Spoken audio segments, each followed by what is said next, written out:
So now we continue our lecture about the introduction or about some counter arguments that were put forward by different people.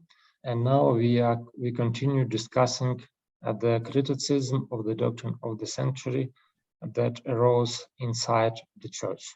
And later on, we will move to the same issue, to the criticism that was produced by outside scholars who are not Adventists.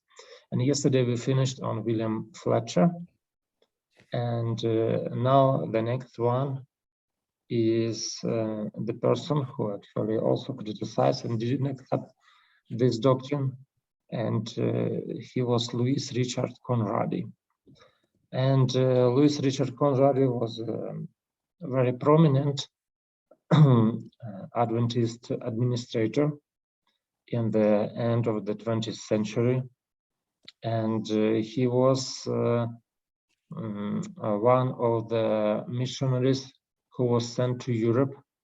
And especially he was working because he was, as I understood, he is from German origin. So he was working with the German people, and he worked quite successfully in Germany. And afterwards, he was the first one who came to Russia and Ukraine. And actually, he was one of the first Adventist missionaries who came to my country and who brought Adventist message to Ukrainian and Russian people. But if you know the history of the church and the history of this man, so you know that during the Minneapolis Conference of 1888, he didn't support Ellen G. White and the doctrine about the justification by faith, and he was in the different camp. And actually, I can see that just on my country, even on the Adventist people in my country, I can see that this influence, this heritage of legalistic approach is still alive, and especially people who are of the previous generation, of the older generation, they sometimes, unfortunately, do not understand very well the doctrine about the righteousness by faith, and they have some legalistic understanding of our doctrines, unfortunately. So what we can say about Louis Richard Conradi? He was not a very prolific writer. That is why it is very difficult to speak about some of his legacy, written legacy. But yeah, he also denied the idea of 2,300 days, this prophecy, that it is related to the cleansing of the sanctuary. And he said that it is related to Islam. And do you remember in the very beginning, we said that there were like two interpretations of the little horn. And he said that the Lord avenged himself on Islam because it is suppressed God's people in the East, elevated Muhammad as the false prophet above Christ, and defiled the temple right until today.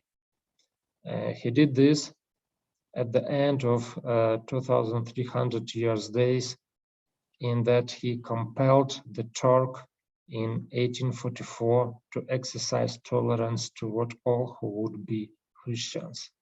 So we can see that he just denied the idea of the sanctuary, of the heavenly sanctuary, and he said that everything is just related to the earthly sanctuary.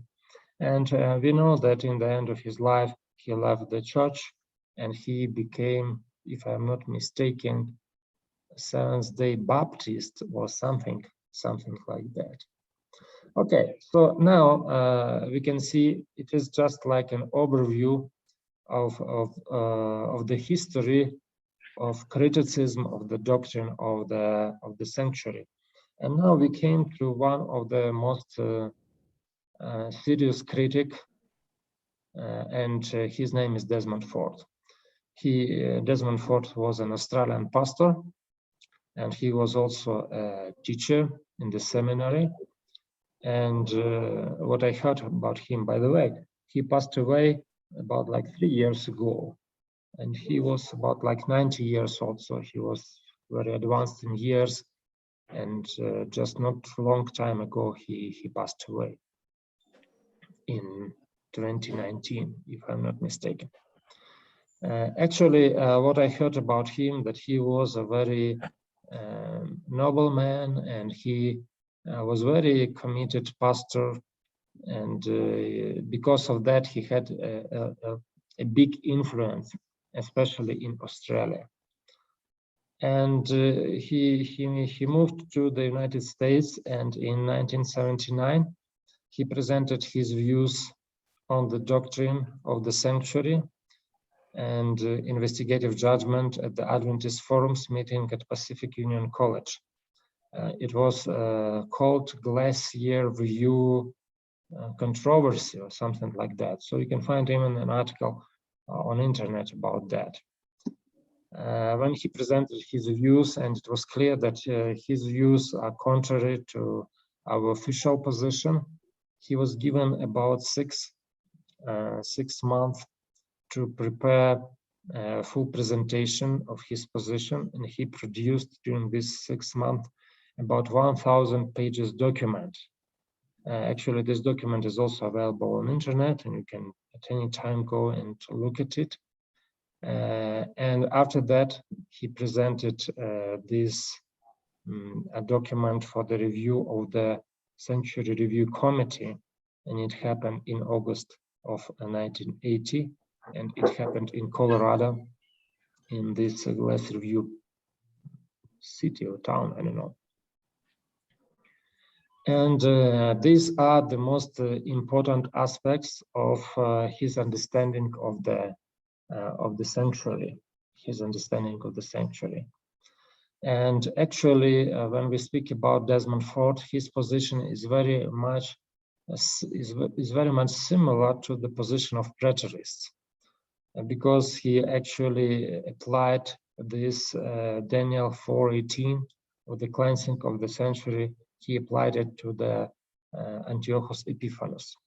So he believed, and it was one of his most important issue, believed in the so-called apotelesmatical principle.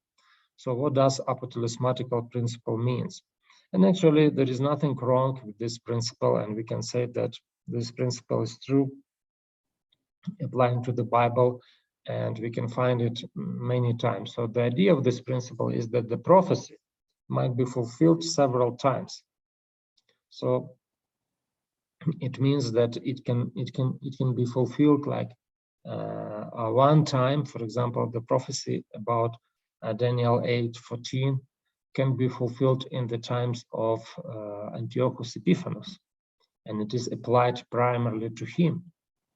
And later on, it can be fulfilled in a greater scope in the history of the church. So this is his main principle, apotelesmatical principle, that the prophecy might be fulfilled more than one time. And he applied it to almost all prophecies. And based on this principle, he rejected the year-day approach to the prophecies. In this case, it is possible to say that he employed a kind of idealistic approach to the book of Daniel, which means that the prophecies might be applied to any epoch. So is it clear? Yes. So it looks like this little hoard or defilement of the sanctuary, you can find the signs of its fulfillment at any epoch, at any age. And based on this exegesis of Daniel 8, he argued that the sanctuary that is supposed to be vindicated is the earthly sanctuary, or the Jerusalem temple. But as I said, he was very flexible in his interpretation, and he said, yes, of course, it is primarily the Jerusalem temple, but it can be a symbol on the kingdom of God in any age. So he didn't deny that it can apply to the heavenly sanctuary, but he said that the primary fulfillment of that is in the earthly sanctuary in the temple of Jerusalem. So this cleansing of vindication of the sanctuary, and you can see that it is related very much to some ideas that were already spoken earlier. So he said that the cleansing of vindication of the sanctuary is a restoration of damage done by the little horn. And the 2300 evenings mornings period was fulfilled at Antiochus Epiphanes' time. So everything was fulfilled at that time. Therefore, the little horn is Antiochus. However, based on the same apotelesmatical principle, he argued that the 2300 evenings mornings period was also fulfilled by the restoration of the everlasting gospel in the Advent movement of 1844. So we can see that he used like both. He applied it primarily to Antiochus Epiphanes, and he also said that idealistically it fulfilled in the Advent movement. He also didn't accept the idea of investigative judgment, and he said that this is just a metaphorical concept that points to reality, but is not reality itself. He rejects the idea of investigative judgment, but on the other hand, Fort agrees that the idea of judgment before the second coming is valid because the professed Christian must stand before the judgment bar of God. So this is his another idea. So you can see that his ideas are, how to say, he's like a half-minded. So on the one hand, he agreed with our position, but on the other hand, he doesn't. Okay, Fort interprets the sanctuary in the Epistle to Hebrews as always referring to the most holy place. And we can see that this is one of the crucial point of the criticism of the doctrine. So he says that the sanctuary is actually, and every time when the sanctuary is mentioned in the Epistle to Hebrews, it is a reference to the most holy place, not to the different departments of the sanctuary. For him, the first apartment of the tabernacle is a symbolic representation of the whole earthly history during the Jewish age. And we can see that the same idea we already heard in the presentation of Ballinger. So he said that from the very beginning, when Adam and Eve committed a sin, Christ was already a substitution for them. Yeah, so do you see this is the ideas that he expressed, they are not new, but they were found in the story, in the history already in the past. After the crucifixion, Jesus entered the most holy place, and the antitypical Day of Atonement started. So the antitypical Day of Atonement started immediately after Jesus' resurrection, and it goes for 2,000 years already. So for him, the Day of Atonement is the period from resurrection till the second coming. So now, immediately after the ascension of Jesus Christ, the Day of Atonement and the typical Day of Atonement started. And he suggested the following alternative to the traditional doctrine of the sanctuary. The apothegmatic principle, apotelesmatic, sorry, it's maybe a mistake, must be applied to all prophecies, since they must have sense, first of all, for the first addressees, and then they must be applied to all subsequent generations of believers. Therefore, Daniel 8:14 must be fulfilled first in the days of Antiochus, and also eschatologically during the final judgment. He does not reject the fulfillment of Daniel 8:14 in 1844, but he argues that it was just apotelesmatic fulfillment, but not a primary purpose of the prophecy. Every era of revival of the truth symbolized in the sanctuary can be seen as the fulfilling the prophecy of Daniel 8:14. Okay, so this is his understanding. Any questions about his position?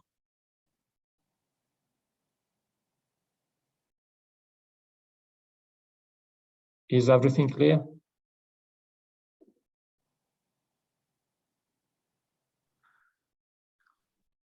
Clear, Yes. but jumbled Yeah. in a way. We hear his arguments. Yes, bro. Okay, if you want to say something, you can say.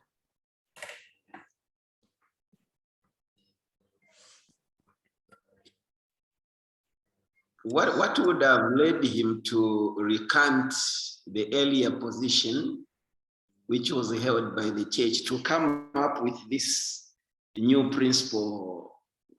Apotelismatic. What could have motivated him? It's very difficult to say. It's very difficult to answer this question. But most probably, and we will see when we go to the next person, we will see that sometimes people have these doubts for a long period of time, and most probably he was not able to make a full picture of the doctrine, and because of that he tried to find some different explanation, and the explanation that he found in this case, it looks like it fitted his understanding much better than the official position, and that is why he suggested his ideas. And you can also see that he tried to emphasize some weak points of the position of our official position, and he actually emphasized this in his presentation. Yes, Prof. I have an opinion here. Yes, please. On what I can see here on the screen, Ford interprets the sanctuary in the epistle of the to the Hebrews as always referring to the most holy place. Now, Jesus entered the most holy place, and the typical day of atonement started, and therefore for him, the day of atonement is the period from the resurrection till the second coming. I know this teaching, this paragraph, the first paragraph of this screen, it's a popular teaching in most of our churches. What? The first paragraph of this PowerPoint you're projecting on the screen. No, but I understand what you said, but do you say that it is a very popular teaching in many churches in Africa? I have been in local churches here in Kenya, and I hear people teach this same perspective. Okay. So now you know the roots. I know the roots.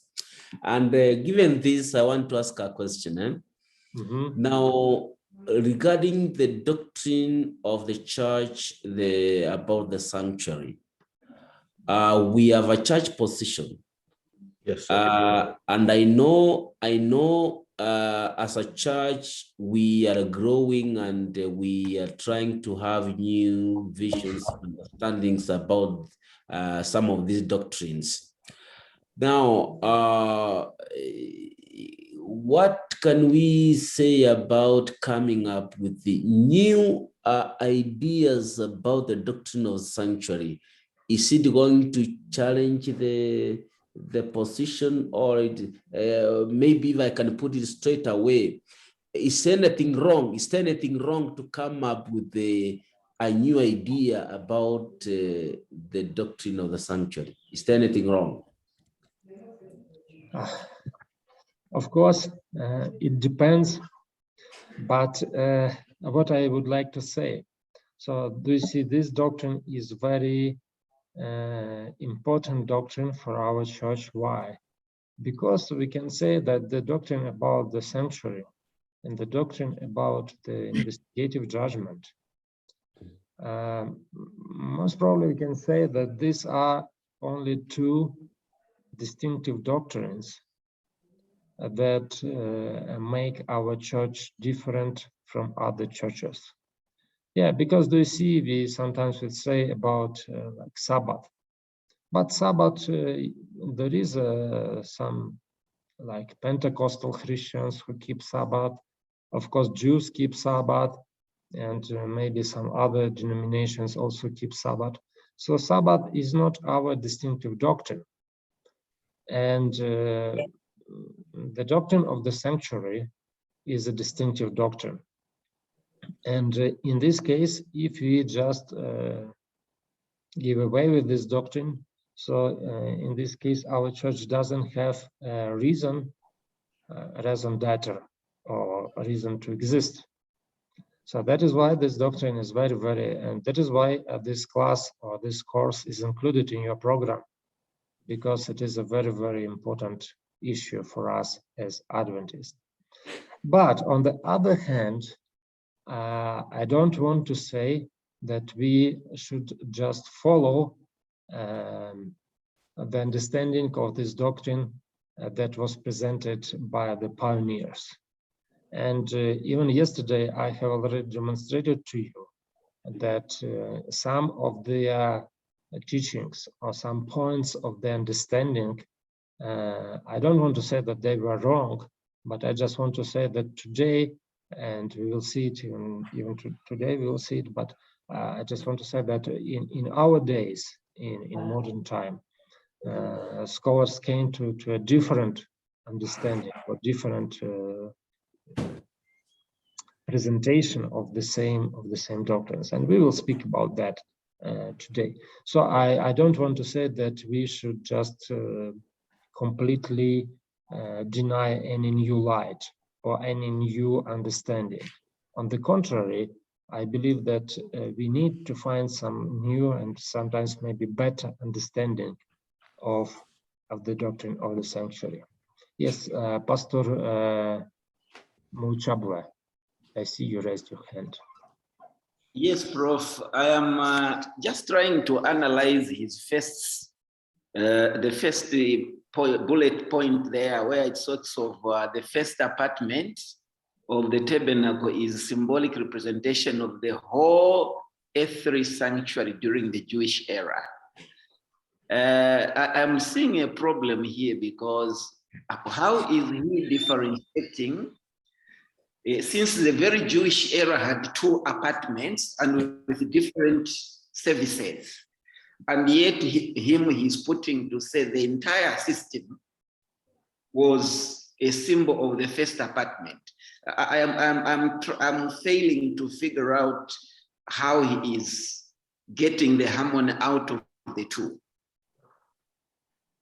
Harmony out of the two. So can you explain a little bit more? Okay, what I mean is the sentence is saying the first apartment was symbolic, a representation of the whole earthly sanctuary during the Jewish era.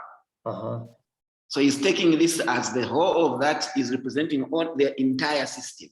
But then I'm saying, when you look typically in the Jewish system, it has two separate operations.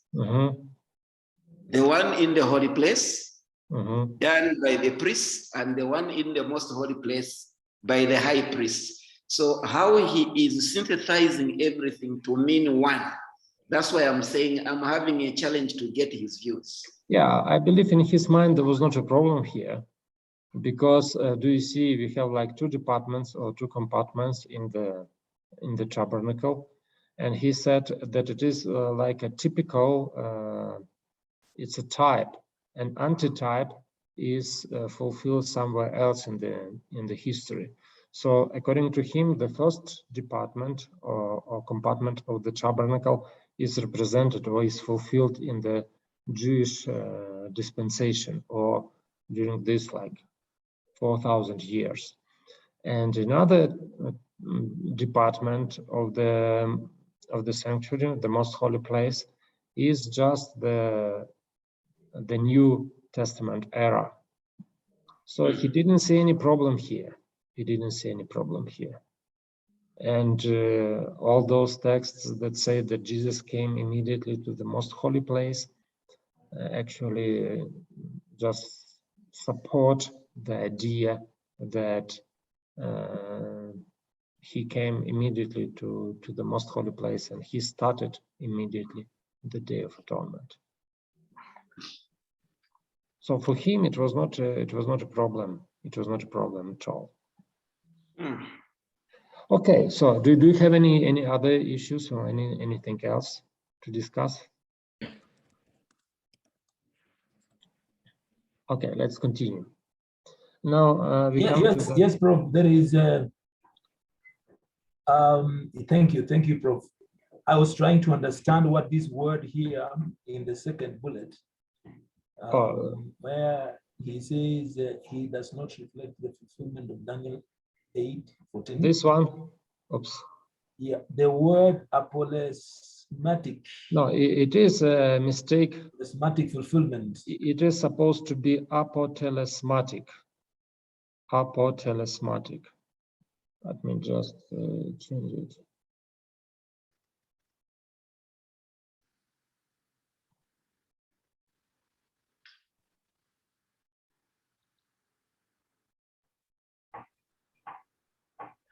That word is difficult to understand. You can shed some light.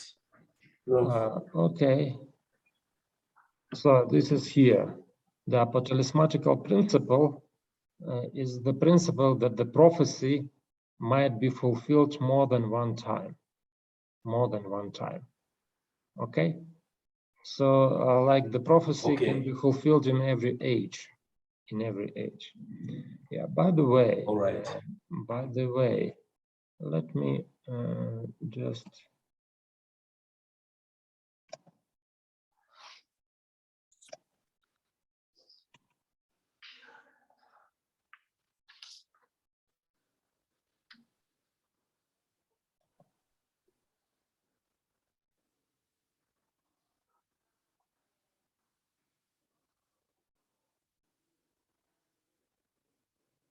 Yeah.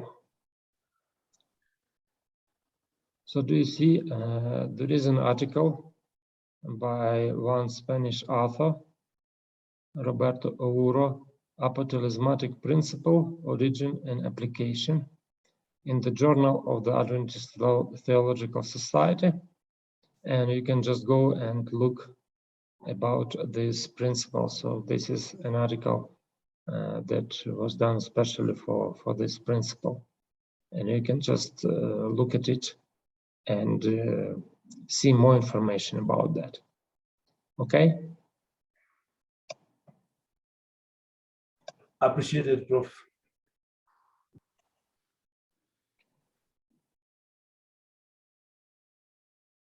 Okay, so anything else? So if you don't have questions, so let us go further. And now we can go to the official response to Ford's position. So if you remember this, it was like a big scandal, not a scandal, but when of course Ford was deprived of his ministerial credentials, and he came back to Australia, and he had a lot of supporters or people who just sympathized him. And even until now, we can find, maybe especially in Australia and some other places of the world, there are many people who actually sympathize the ideas of Desmond Ford. And actually at that time, even many ministers in Australia, they left the church, or maybe not left the church, but left the ministry because of that.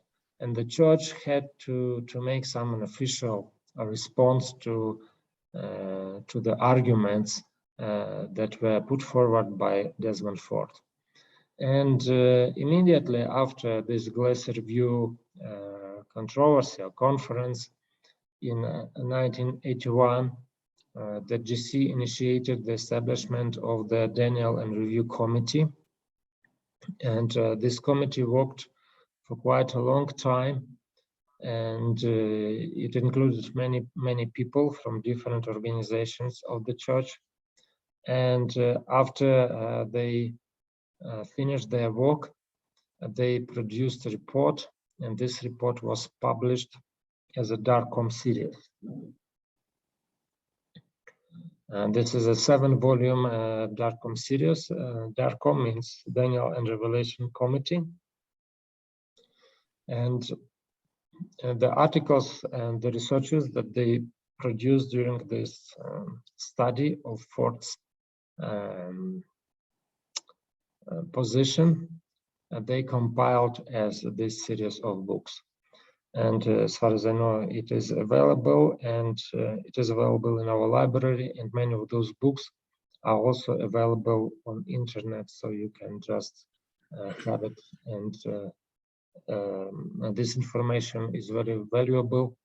And even when I was preparing for the lectures, I used very intensively those books because they have already provided a lot of responses to many of the questions that were raised by Desmond Ford and other critics of the doctrine of the sanctuary.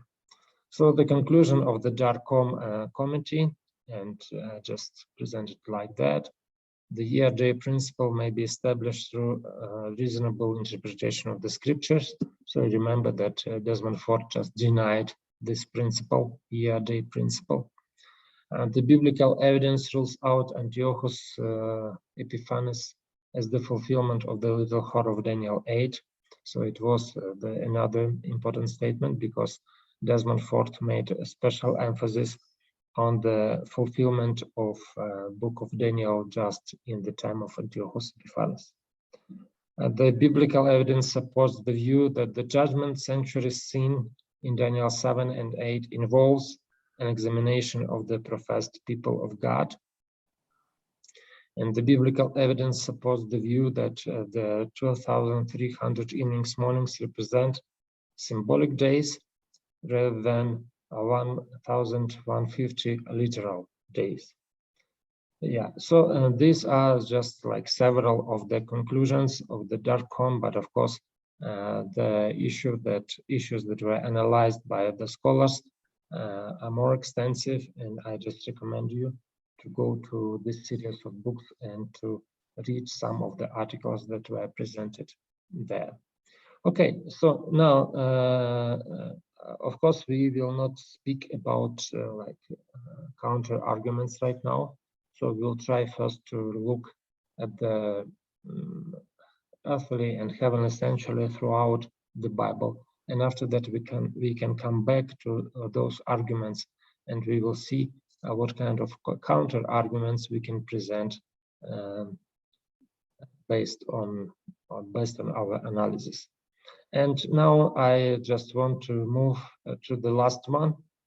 So this is the last, how to say, people among the people who criticized the doctrine of the sanctuary. He is the last in my presentation. His name is Raymond Cottrell, and actually it's very interesting because he says that he started developing some doubts regarding the doctrine of the sanctuary and investigative judgment already in the end of 1950s. And he was a very, very prominent scholar, and he was the one who also he was one of the scholars. It was just more than 100 scholars during this Glaser Review controversy, and he was one of them. And if I'm not mistaken, in this series, DARCOM, there are also some articles prepared by him. So he was part of this DARCOM committee. And it looks like when Desmond Ford presented his ideas, he was already, he developed some doubts in our official position already at that time. But unlike Desmond Ford, who openly told about his doubts, he didn't do this. And he started speaking about that only after his retirement. And he also claimed that he produced a document, quite a bulky document of 700 pages document, and where he systematized the results of his researches and his doubts. But this document has never been published, and I don't know who has access to this document. So, by the way, Raymond Cottrell passed away about like 20 years ago, or about 20 years ago. So that is why it's very difficult to analyze his ideas. And actually, he is famous for establishing the magazine Adventist Today. So Adventist Today is a kind of an independent magazine. So it is not like an official magazine of the church. And it was a home for some like different opinions that were presented there. So this is Cottrell. And just a little bit about his views. And his views also have something common with the views of his of other scholars like Desmond Ford, but of course he has some distinctive issues. So his main view was that the prophecies of Daniel 8 and 9 must be interpreted together because they speak about the same events. So he connected Daniel 8 with Daniel 9. According to Cottrell, the initial point of calculating 70 weeks is 537 BC, but not 457 BC as we believe. He also interpreted the pronoun he from Daniel 9, and he shall make a strong covenant with many for 1 week. And usually we just interpret it as reference to Jesus Christ. So he will make a covenant in the middle of the week. Yeah, but he interpreted this pronoun he as referring to the prince who will come to destroy the city and the sanctuary in verse 26. So in this case, it is not related to Jesus, but it is related to somebody else. Traditionally, it is understood that it is a reference to Messiah, as I said. Therefore, the destruction of the prince who must come and destroy the sanctuary is parallel to the destruction of the little horn of Daniel 8, who defiled the sanctuary and turned it down. Also, he believes that the period of 2,300 evenings and mornings must be understood as, because it's evenings and mornings, so he understood it as 1,150 literal days, and 150 literal days, it is approximately, roughly equal to 3.5 years. And you know that this period of 3.5 years is repeated very often in the Daniel and the Revelation. So he connected this to that one. Although Cottrell does not explicitly mention Antiochus Epiphanes in his paper, obviously he keeps him in mind when he speaks about the fulfillment of Daniel 8 and 9. He locates this prophecy during the time, 2 times in half of time of Daniel 7 to 25, at or near the end of the rule of the four-horn Greek era of chapter 8. During the last half of the 70s of the 70 weeks of chapter 9, and during the reign of the last king of the north of chapter 11. So it is his position. So he combined Daniel 8 and 9, and he says that actually this is about the same.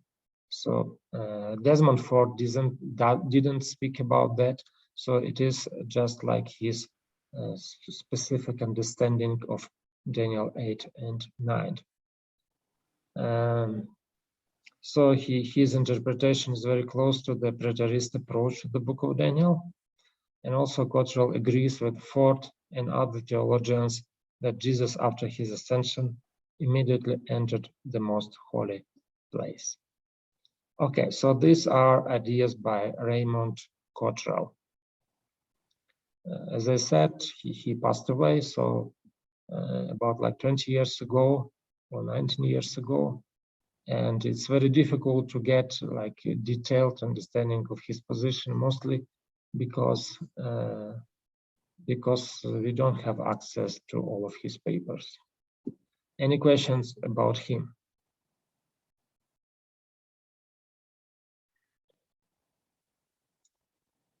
So now we can see that really the doctrine of the sanctuary is under attack, because there are many questions that were raised regarding the interpretation of all those important chapters.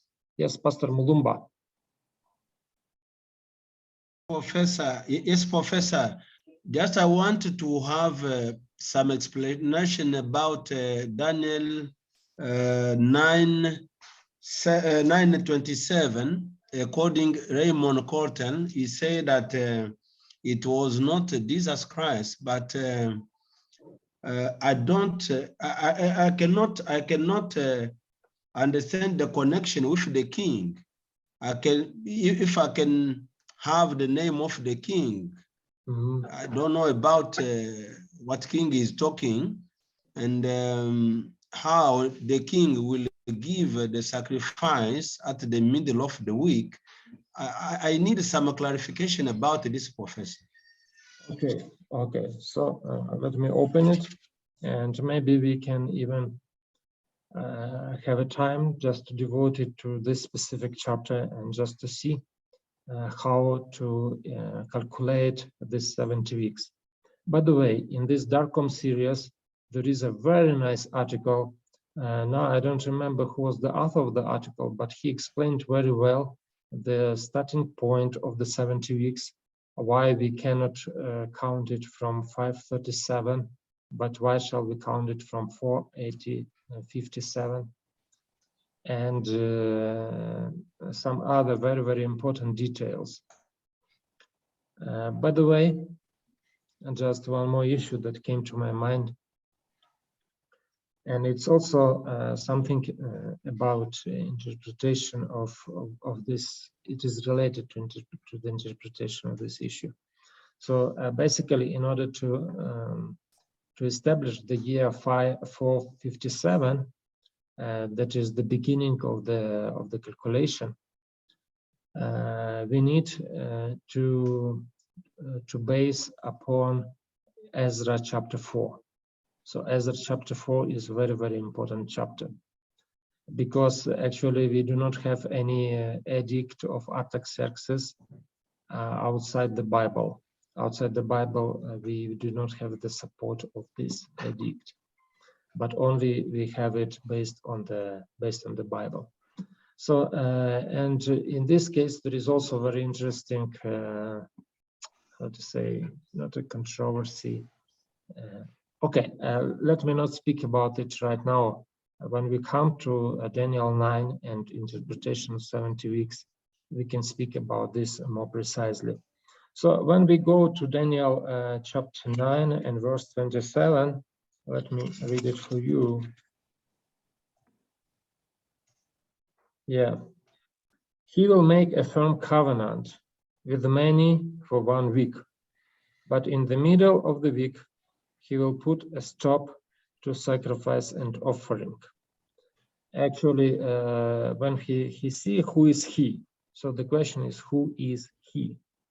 And when we read the previous verse, we can read, after those 62 weeks, the anointed one will be cut off, and he will have nothing. The people of the coming ruler will destroy the city and the sanctuary. The end will come with the flood, and until the end there will be war. Desolations are decreed. He will make a firm covenant. And there is a question, who is this he? And the immediate antecedent for this he is the coming ruler, who will destroy the city and the sanctuary. The end will come with the flood, and until the end there will be war. So it looks like he connects this he to the coming ruler. And exegetically, it is possible to do, because exegetically they are really, we can say, connected. And based on this, he said, okay, if it is about the ruler who will destroy the city and the sanctuary, it might be referred to the same little horn that is described in the previous chapter. Do you understand? because the little horn also trampled the saints and pronounced these words against the Most Holy One. So he connected this he to the little horn. And that is why he connected together the prophecy of Daniel 8 and the prophecy of Daniel 9. Okay? Is it clear? Yes, Professor, it is clear, but chronologically it is not correct, because the 27th verse is clear about this. Traditionally, we accept that it is connected to Jesus when we are saying that he shall bring an end to sacrifice and offering. We are talking about a temple, the temple of Jerusalem, the day. Yes. But yeah. I understand what we are speaking about. But do you see how Cottrell thinks? He says, okay, so do you remember what Antiochus Epiphanes did? Because as I said here, so he doesn't mention Antiochus Epiphanes, but he clearly connects it to him. So what he did, he stopped the sacrifice in the temple. He offered a swine, a pig, as a sacrifice, and he defiled the temple. Professor, if I can understand, Cottrell, the smoke Cottrell is very literal, but here this prophecy is not literal. Okay, yeah. I really like how you think, and what I want to say right now.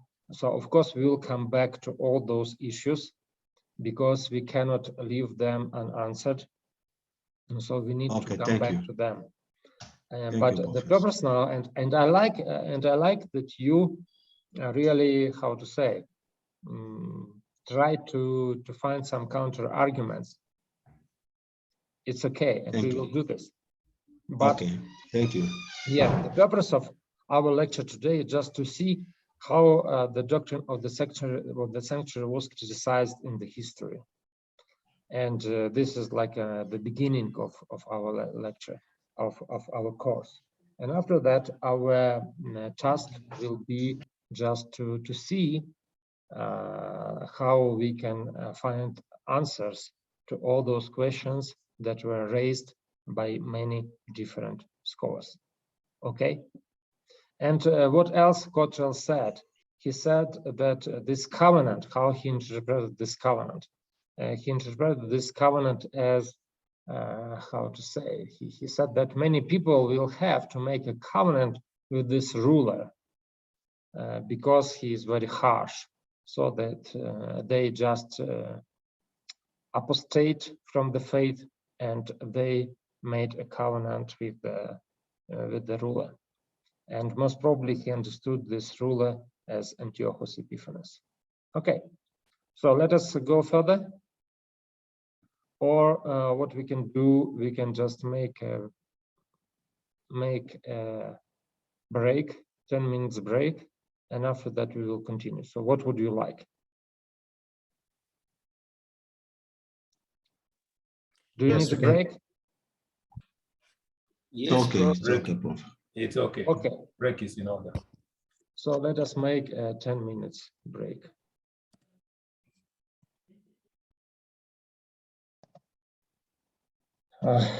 Okay, we are continuing. And we now going to another part of the criticism. And in this case, it is criticism not from inside, but from outside. And when we speak about the criticism from outside, excuse me. So what we can say that actually until the middle of the 20th century, we didn't have a lot of criticism of the doctrine of the sanctuary. Why? Because Adventist Church was very much isolated from other Christian world. And even the attitude towards the Adventist Church was very, very negative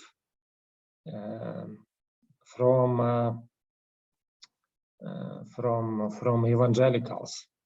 And usually they had, how to say, a perverted understanding of our doctrines, and they believe that we are some kind of a cult. And this attitude towards our church changed in the middle of the 20th century. And the story is quite interesting. There was a very famous, I have his picture.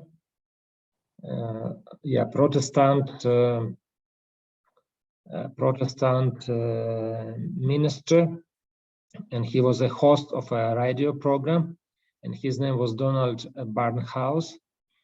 And he had a series of programs on radio about the justification by faith.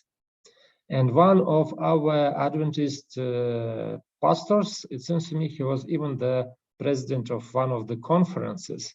When he heard his series of programs, he liked them very much. And he wrote a letter to Barnhouse. And in this letter, he just appreciated the series on justification by faith. And when Barnhouse just got this letter, he was very much surprised, because how come that the Adventist pastor admires his presentation on justification by faith, while he believed that Adventists do not believe in justification by faith. But it was just like one episode in this prehistory. And later on, Barnhouse initiated a dialogue between the evangelicals and the Adventist Church. And one of his helpers, I don't want to say that he is like a helper. His name was Walter Martin. He was like credited like a father of anti-cult movement. So he wrote a book, and the book was entitled like Modern Cults, or something related to modern cults. And he was one of the participants of this dialogue. So what they did at that time, they invited the leadership administration of the Adventist Church, and several people were included in this dialogue. One of them, by the way, was Leroy Froom, the author of the famous book. There are several volumes of the same book, Prophetic Faith of Our Fathers. And also some other administrators and theologians were included into this dialogue. So what they did, Walter Martin asked them questions, or prepared questions about the Adventist theology. And the Adventist scholars, they prepared answers to those questions. And later on, these answers to the questions were published as a book in 1957. And this book was called Questions on Doctrine. I just want to ask you, are you familiar with this book? Yes. Yes, okay, so you know this prehistory. And as I understand, especially if you take cognate in systematic theology, so for systematic theologians, it's very important to know about this history and everything that is involved in the production of this book. So the book on Questions on Doctrine became one of the, as people say, one of the most controversial books in Adventist history, in the Adventist history. And what was the result of this dialogue? The result was that both Martin and Barnhouse changed their mind about the Adventists. And they actually said that Adventists can be accepted as fellow Christians among all other Protestants. So that they believed that Adventists actually share the most basic principle of Protestant theology. And we can be called Protestants. So, but the book was controversial, and it looks like this dialogue actually caused a split both in the Protestant world and inside our church as well. So in the Protestant, it was a split because some of the Protestants accepted Adventists and agreed with the Barnhouse and Martin, but some didn't. And they still and they continued to consider Adventists as a kind of a cult. But we don't speak about what, yes, of course it was just outside, but inside the church there was also a split, and one of the biggest problems started just several years later, and it was like a big controversy that involved M.L. Andreasen. And actually from this book, from the position of this book, all those ideas about the nature of Jesus Christ, came. So do you know that there is a controversy? Now it is almost ended, but still we know some like some ideas are raised again and again about the nature of Jesus Christ. Did Jesus Christ have a nature of Adam before the fall or after the fall? So of course, you know about this controversy. Yes?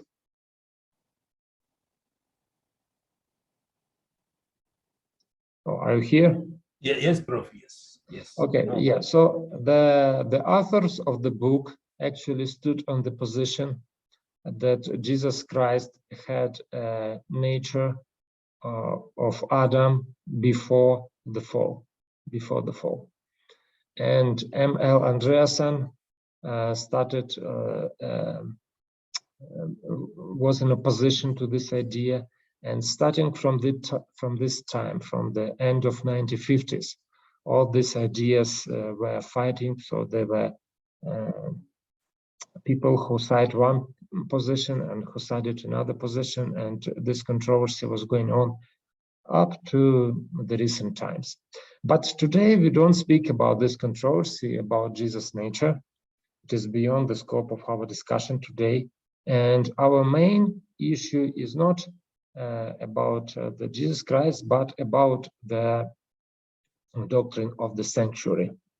So in this book, Questions on Doctrine, we can find a section about the sanctuary doctrine.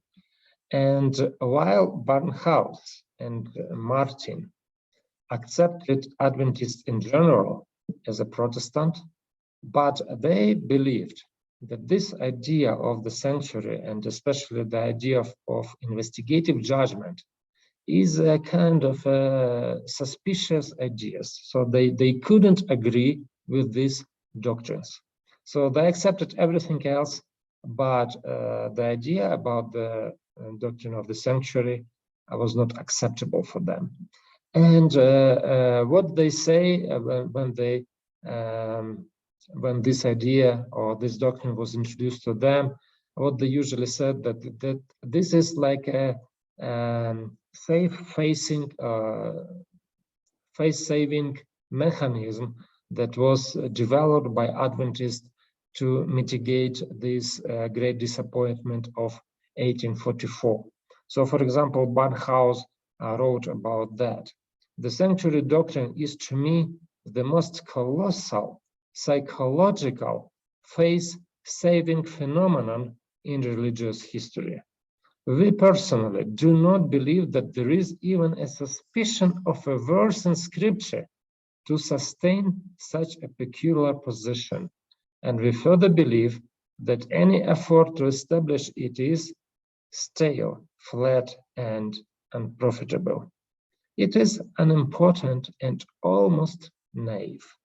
So what he said in his article that dated to 1956, and this is what he believed about the doctrine. So they accept everything. They accepted Adventists, but they couldn't accept the doctrine of the sanctuary. The doctrine of the sanctuary, and of course the doctrine of the investigative judgment. Both of them were very much criticized by the outside theologians. For example, about Martin, the same another person who was also involved in this conversation between the Adventists and the evangelicals. Martin believes that the early Seventh-day Adventists fabricated the doctrine about the heavenly sanctuary and its cleansing to compensate for errors in prophetic interpretation after the disappointment of October 1844. He says they transferred the location of the sanctuary from earth to heaven and taught that on October 22, Christ went from the first to the second apartment of the sanctuary. So this was an idea of Martin. So both of them didn't accept the idea of the sanctuary at all. And of course, the idea of investigative judgment. And it is very much related, and the idea of investigative judgment, why they didn't accept it, because they strongly believe that the atonement takes place where? At the Calvary, at the cross of Calvary, on the cross of Calvary.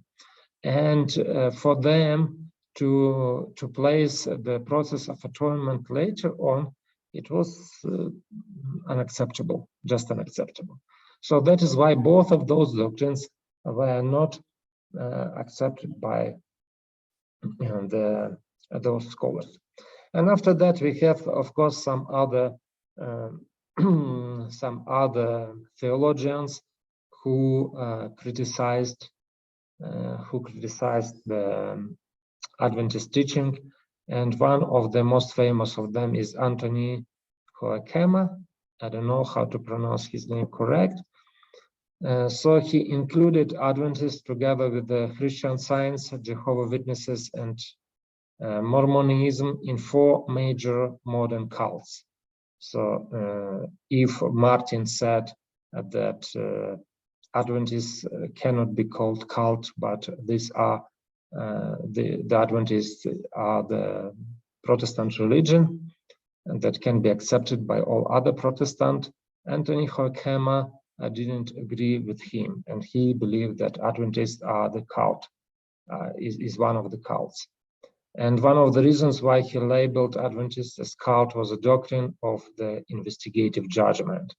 According to Hoekema, it is impossible to believe in salvation by grace and investigative judgment at the same time. If the destiny of the people is decided during the investigative judgment, then it restricts the sovereignty of God, because it looks like God doesn't know who is saved and who is not. Furthermore, why somebody else except God must make such a kind of decision? So we can see that this idea of investigative judgment, and of course it is related very closely to the doctrine of the sanctuary, was like a stumbling block for many outside theologians to appreciate it, to understand Adventist theology, and to accept Adventists as Protestants. Okay, any questions? Okay, let's finish with this. Hoekema, he says that the distinction between the forgiveness of sins and the blotting out of sins, which Seventh-day Adventists make, jeopardizes the security of the child of God and makes it impossible for anyone to know, even in the hour of his death, whether he is saved or not. So as I said, it is very much related to the idea of the atonement. So where the atonement is taking place. Is it taking place on the Calvary cross, or is it taking place in the ministry of Jesus Christ in the sanctuary? So, okay, any questions so far?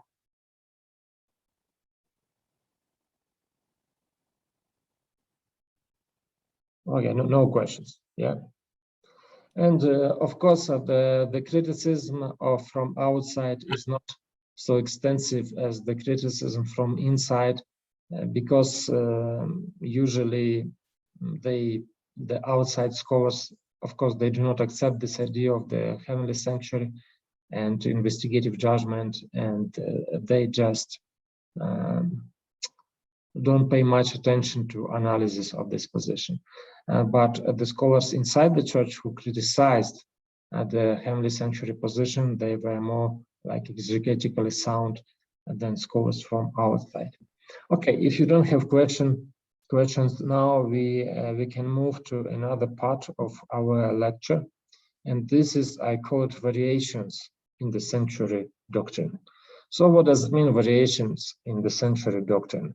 So now I want to look at some positions that were changed in time. For example, the pioneers, they held one position, but later on there was a move from one position, or this position was a bit modified by the subsequent scholars. So let us look at those issues. And first of all, of course, we need to speak about the atonement, the understanding of atonement in the Adventist Church. And of course, we need to start with the pioneers, and maybe Uriah Smith can be taken as a good example of the initial understanding of the atonement by the Adventists. But already when we go to the presentation made by Crozier, we can also see that he already made this emphasis that the atonement was not done on the Calvary cross, but the atonement is achieved during the ministry of Jesus Christ in the heavenly sanctuary. So Uriah Smith insisted that the process of atonement started only in 1844, when Jesus began his ministry in the most holy place. This idea was contrary to the traditional Protestant conviction that the atonement took place on the cross.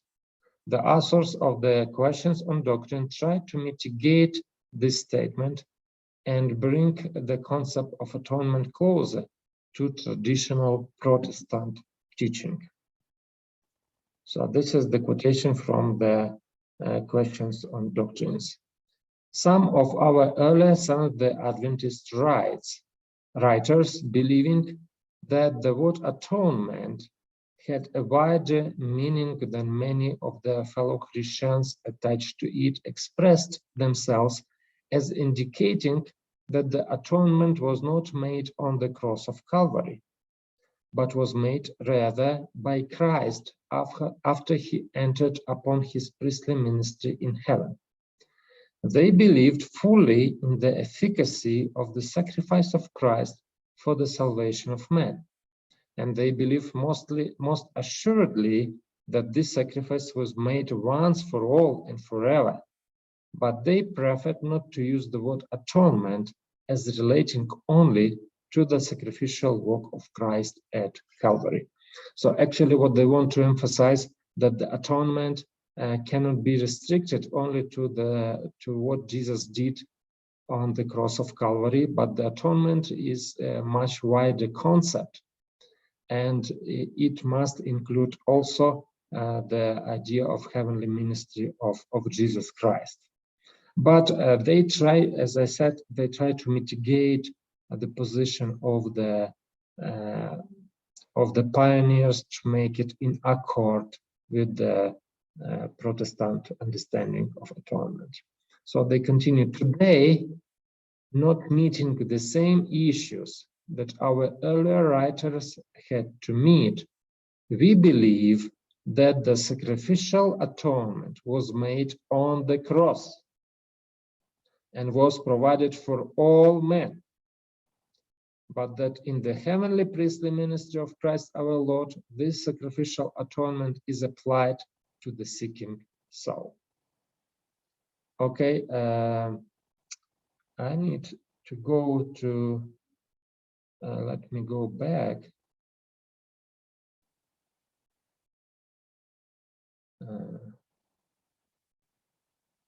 Yeah.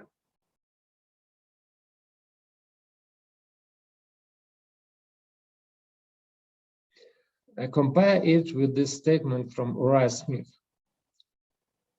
The death of Christ and the atonement are not the same thing. Christ didn't make the atonement when he shed his blood upon the cross. Let this fact be fixed forever in mind. So this is what Uriah Smith taught about the atonement. And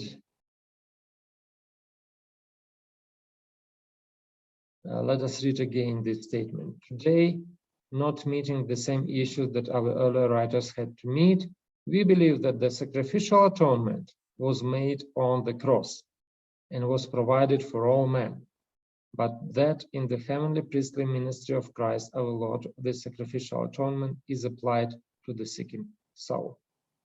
So do you see now how this idea was modified by the subsequent scholars? So we can see that actually they didn't want to give away completely with the understanding of the pioneers, but they tried to make the concept of atonement much bigger.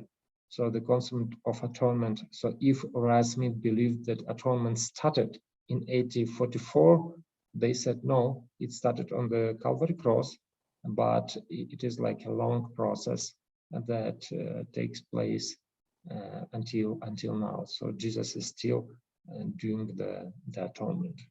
Okay, is it clear? Yes. And I just want to bring one more quotation. So this book is very recent, 2018, and this is an article or section in the book Salvation, Contours of Adventist Soteriology. And in this book, there is an article written by John Paulin, which is entitled Atonement Accomplished at the Cross. So even the title of the article and just emphasizes the Protestant position. So the atonement accomplished at the cross. But it's interesting that again, in this article, John Paulin doesn't want to deny completely the position of the Adventists. And in the beginning of the article, he even says like that I don't want to repudiate completely what our pioneers believed in, but he emphasizes, and in the article, when we read the article, you can see it clearly that he emphasizes that the atonement took place on the cross, and he discusses different theories of atonement and how all those different theories of atonement can be applied to the cross of Christ.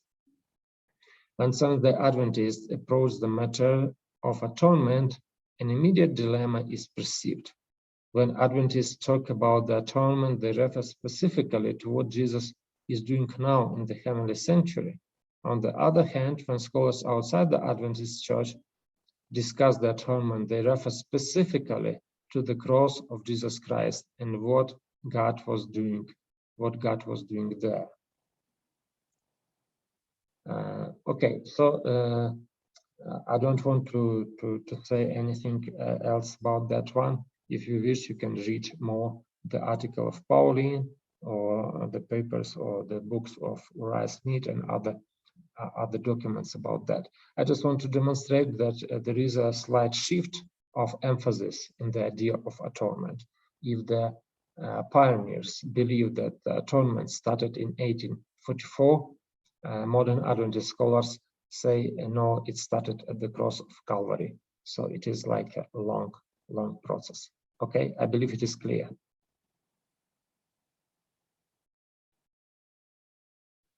Okay, let's go on. Another important issue, and this is the issue of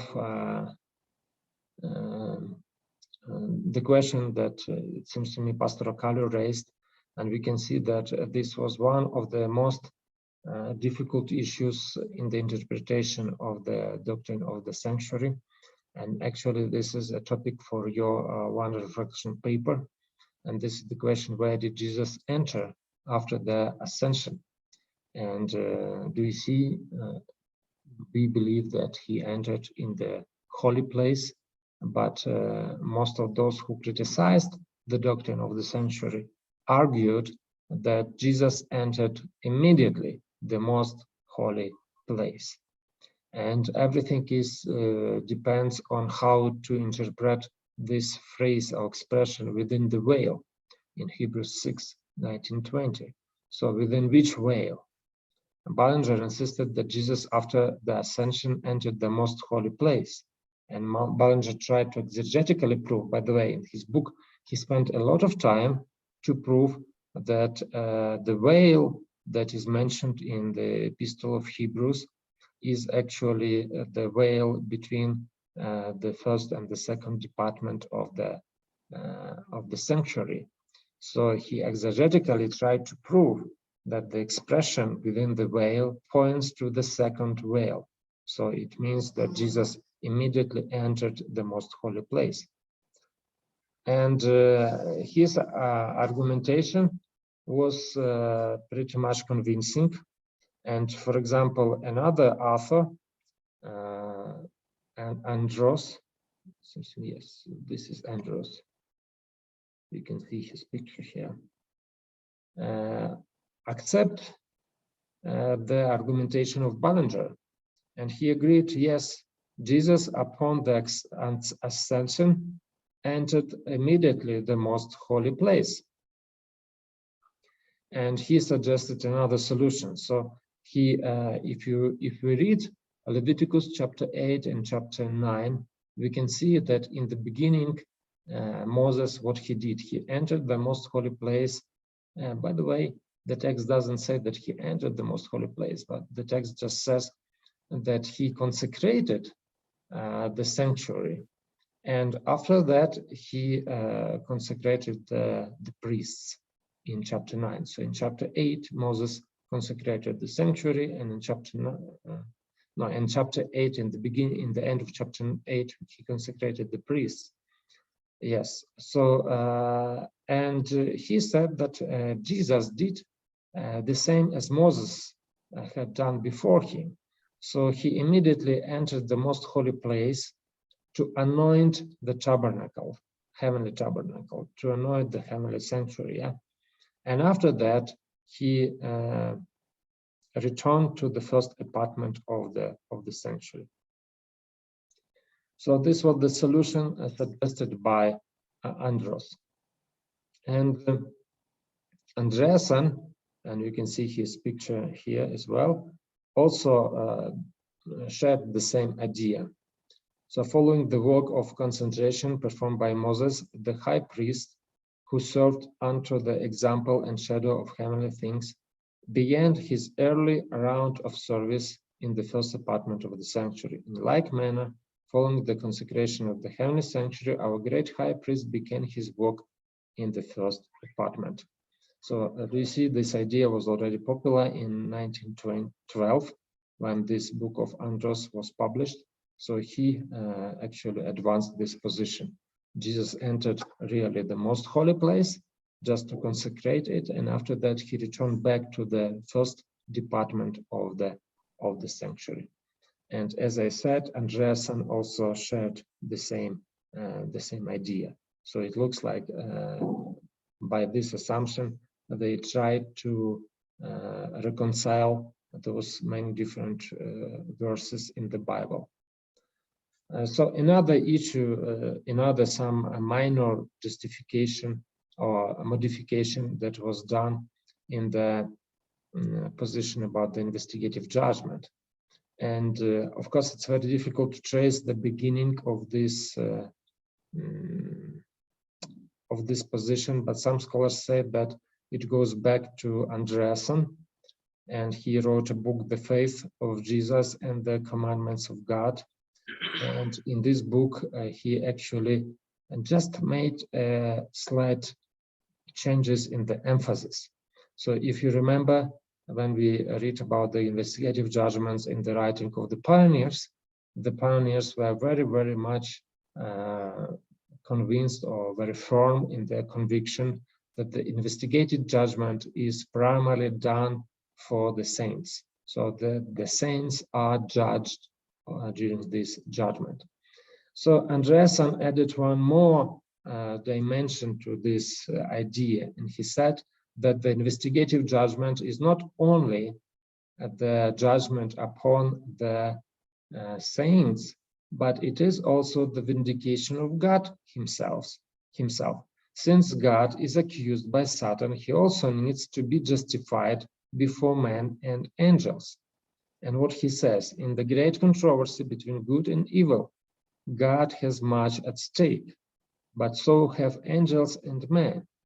God has been accused by Satan of injustice, and he has set himself the task of justifying his ways before men. But God does not act without the full knowledge of his creatures. This is especially true in the matter of judgment. And in the rest of the chapter, actually, Andreasen speaks very much about the involvement of other heavenly beings into this judgment. So it is not only God who makes this judgment, but also many heavenly beings before whom God must justify himself. They are also involved in this process of judgment. So this is another just slight modification that we can find in the writings of subsequent scholars. And also what we can see that the term investigative judgment, it is not a biblical term. And because of that, it was another point for criticism of the pioneers, and especially from the people outside the church. So when we speak about the investigative judgment, so if they just heard this idea, investigative judgment, no, it's not a biblical term, it's not a biblical position. And what is interesting already, the pioneers, they were not very much comfortable with this term, investigative judgment. For example, Smith called it a preliminary judgment, and he used some other also words to describe this judgment. So it looks like he was not very much comfortable with this terminology. And the same we can say about other scholars like Andreasen as well, who wanted to abandon the term if a better term can be found.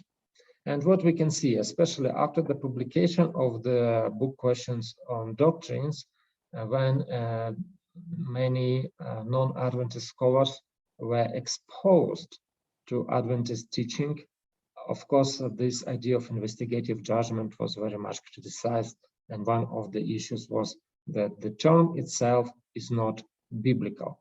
So starting from the 1960s, we can see that Adventists tried to avoid the term investigative judgment, but instead they tried to use another terminology like pre-Advent judgment.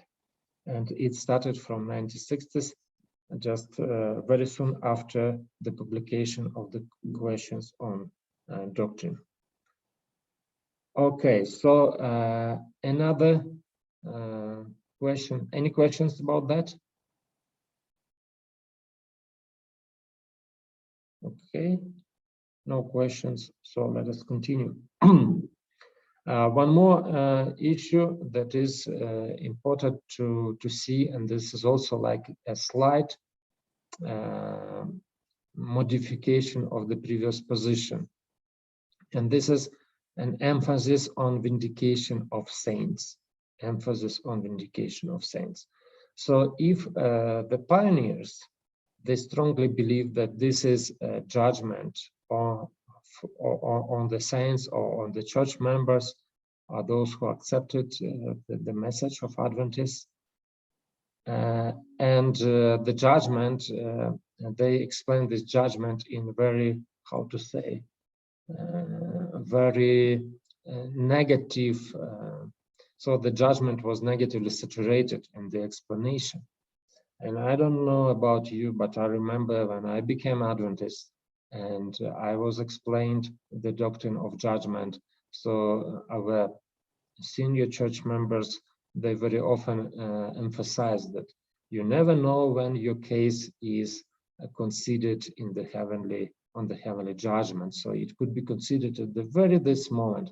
So you have to be very careful in everything that you do.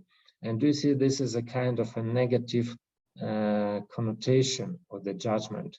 So it looks like people, Adventists, are supposed to be afraid of the judgment that is going on right now, because our cases might be investigated in the very moment. So as George Knight says, that earlier Adventism tended to view the judgment in sterner tones, with God keeping out those who hadn't been faithful. So it's like God wants to see who is faithful, who is not, and who is faithful will remain, and who is not faithful, they will be judged, so they will be removed from the number of the saints, of the saved. And even Uriah Smith wrote, if we secure the pardon of our sins, the time comes just before the end, when these sins are blotted out of the books and our names are retained in the Lamb's book of life. And the Savior confesses our names to the Father as those who have accepted of salvation through him. If we do not repent, our sins are not blotted out of the records where they stand, but our names are blotted out of the book of life. So we can see that this idea of investigative judgment was very much negative in the works of the pioneers. But everything changed in already in 1970s. Such presentation of the investigative judgment caused negative feelings of uncertainty and fear, and it is clear why some evangelicals severely opposed this doctrine. However, in the 70s and 80s, the approach to the presentation of the doctrine has been changed, and the vindication of the believers during the judgment was emphasized. So instead of saying that the idea of judgment is just to see who is faithful and who is not, the scholars started to say, no, the idea of judgment is just to vindicate the saints. Thus, Heppenstall says that Christians must not be afraid of the pre-Advent judgment. God's people have nothing to fear from the judgment. The saints of the last days can also find confidence and security in facing the judgment when their names are confessed before the Father and the angelic host. So it is in his book, Our High Priest. And I just took one more quotation from the most recent article by Jerry Muscala. And he wrote an article, The Gospel According to God's Judgment, Judgment as Salvation. And you can also find an article by Roy Gain, also about judgment. And both of them emphasize this positive side of the judgment. The biblical record is transparent. The primary meaning of God's judgment is to justify, save, deliver, and vindicate. When we ask God for forgiveness, praying for it honestly, openly, and sincerely, God, as our judge, forgives our sins and proclaims us right. He does that and can do it because he is our heavenly judge. God's eschatological judgment breaks into our time, and we are judged favorably. We pass from death to life. We are not condemned and have eternal life. So we can see that this emphasis was also shifted from the negative view of judgment to a positive view of judgment. So any questions so far? Yes, please. Yes, I'm trying to see how I can put a balance. The negative one of emphasizing the sterner part of judgment, it's like it was focusing on helping people to know that you need to live a faithful life even when you are a Christian. Mm-hmm. The other one is looking at me being delivered in judgment or vindicated or justified in judgment. I am seeing that there is a possibility that in the second one as well, one might be led to think, all right, once saved, since this is God's business to save me, it doesn't really matter whether I live a faithful life to God while I am saved. I'm just trying to think, is there no loophole of this again leading us to the other end? Okay, I understand what you want to say. That let me repeat it and in other words, and you can say, did I understand you, if I understand you right or not? So you want to say that if we have this only positive aspect of the judgment, in this case, people will not behave properly, so that they can just be relaxed. Like for example, in some of the evangelical ideas, saved once, saved forever. Yeah, and it doesn't matter what you do. If you are saved, God will save you.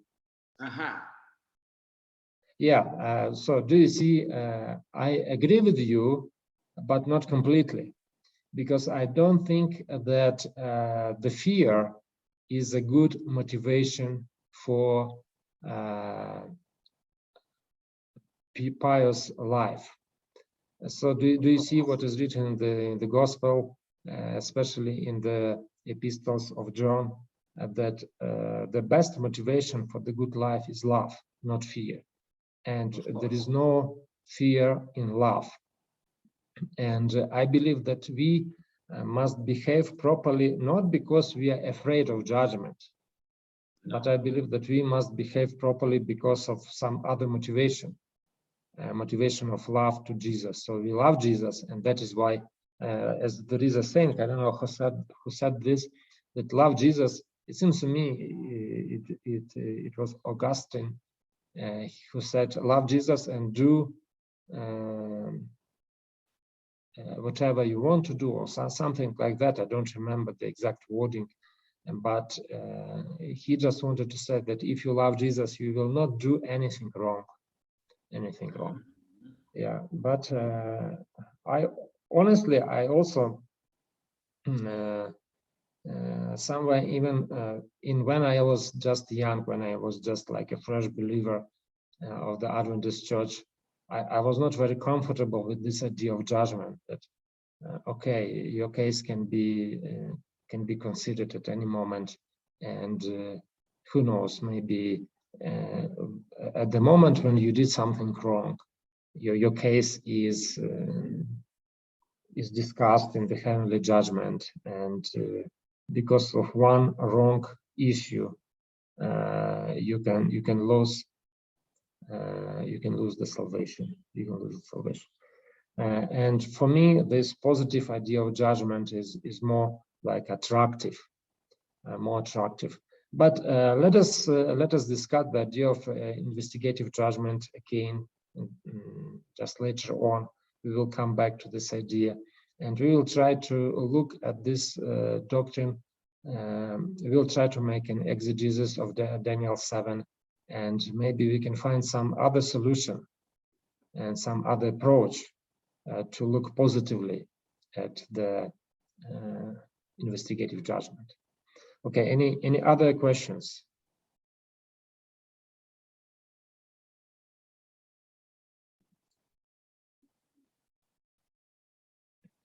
Okay, if you don't have questions, so let us go to the conclusion.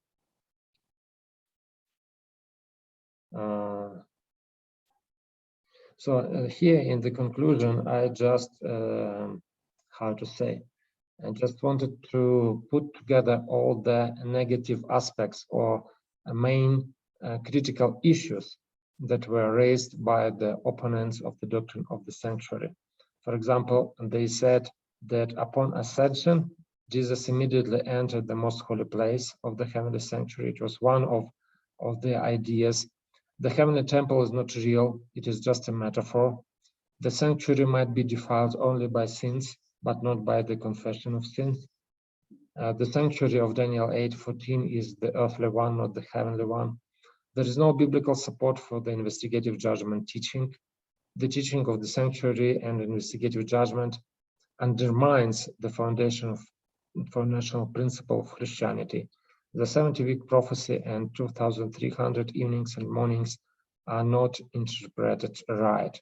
So these are just like a quintessence of all these critical issues that were raised by different scholars, mostly Adventist scholars, but also non-Adventist scholars as well. And our task during this course is just to address all those issues and just to see what kind of response we can provide to those critical aspects. Okay, any questions?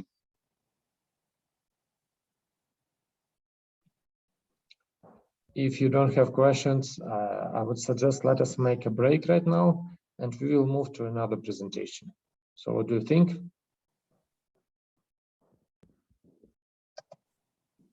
It's all right, Prof. Okay, so in this case, let us make about like 10 minutes break. Now we will speak about the ancient Near East temple and temples and sacred places. And I would like also to ask you to read more, because today we just start speaking about that. And your assignment will be just to see how the ancient practices of building the temples and Israelite practices are different and similar. So to find similarities and differences between ancient Near East and Israelite ideas of the ancient Near East, of the temple and of the worship practices.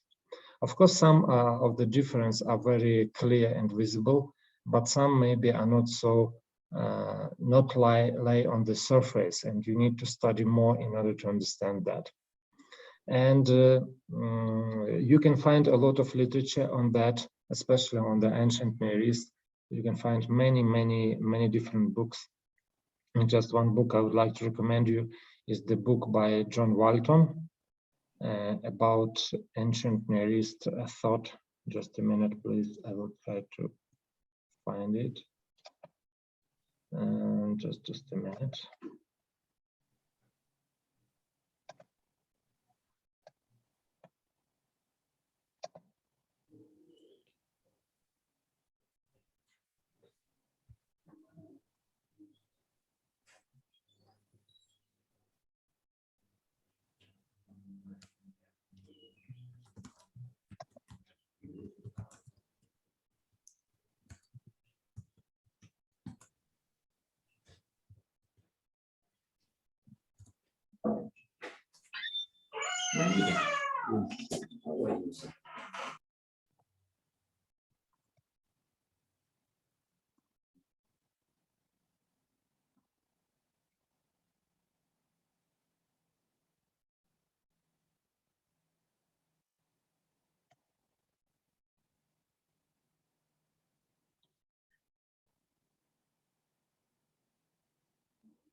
So this is the book, Ancient Near Eastern Thought and the Old Testament.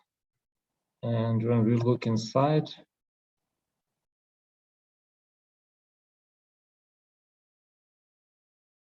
he has one section related to religion.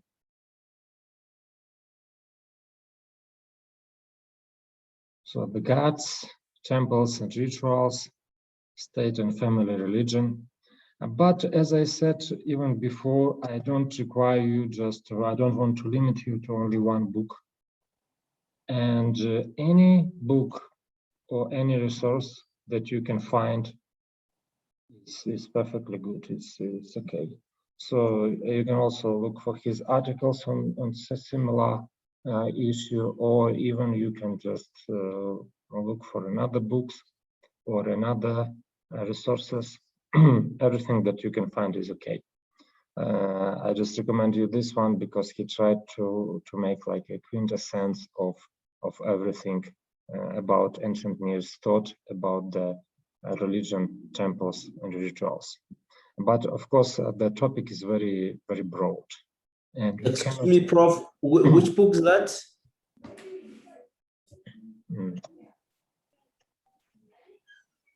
This one, Ancient Near Eastern Thought and the Old Testament. Okay. But as I said, I don't insist that you need to use exactly this book. So any resource that you can find on this topic is perfectly fine. Because as I said, the topic is very broad and it is impossible just to limit yourself just to one book. But the idea is to find similarities and differences between ancient Near East practice of worship and temple buildings, or the ideas of the sanctuary, and Israelite sanctuary. So what were the differences and what was similar between these two issues? And tomorrow, when we start the class, we will start with the discussion. So I will ask you to participate and to bring to the class what you have found on this topic. Is it okay? And as I said, what we have learned yourself, what you have found yourself, it will stay with you for a long time. Okay, now we can continue. And just a minute. So let's go to our second topic, and the second topic is ancient Near East temples and sacred places. And we will try to look at ancient temples, ancient sacred places, how people worship God and how they understood the idea of sanctuary. Because it's very much clear that the sanctuary, not only the Israelites had a sanctuary, but there was a similar ideas existed in many other cultures. And sometimes even people say that the idea of sanctuary or idea of the temple was borrowed by the Israelites from other nations, from other religions. And of course, such an assumption destroys all the idea of uniqueness of Israelite religion. And most of the liberal scholars, they stand on the position that the religion of ancient Israelites was not unique, but it was just a part of common ancient Near East practices. And when we look at the ancient places, sacred places, we will see that there are a lot of similarities,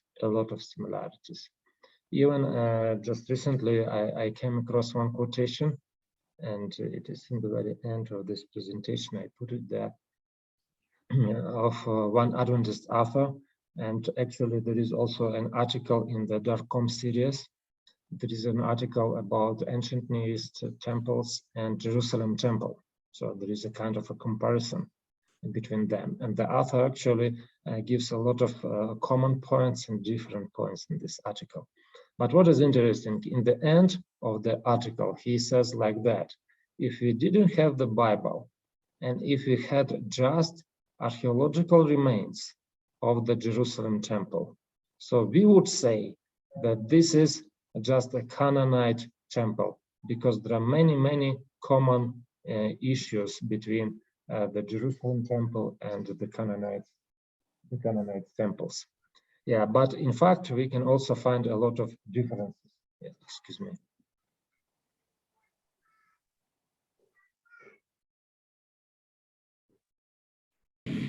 Okay, let us continue.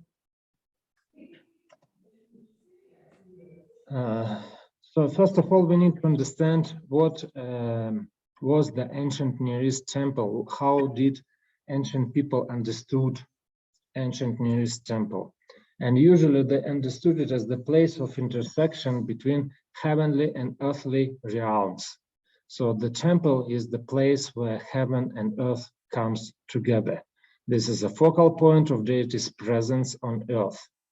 In addition, temples fulfilled many other roles, like an administrative center, as a center of learning, as a place of jurisdiction, as a center of healing, and as an economic institution. And this is really true because in different places, temples can fulfill not only the religious purpose, but it was also like a kind of a center of something else. And for example, if it was a temple of, I don't remember what the deity was, like deity who can heal. So it was like a healing center. Very often temples also owned the territory beside them. And in this case, it was an economic center because they even hired people to work on those lands that surrounded the center. And of course, it could be a center of education, center of learning, especially if they prepared some scribes or whoever to participate in this one. And there are many other aspects of the same of the temple. So temple was really a center of the society at that time. Devem transferir aquelas coisas, meter lá na obra, lá em casa, lá. As coisas dali. Vamos ver o que é dizer.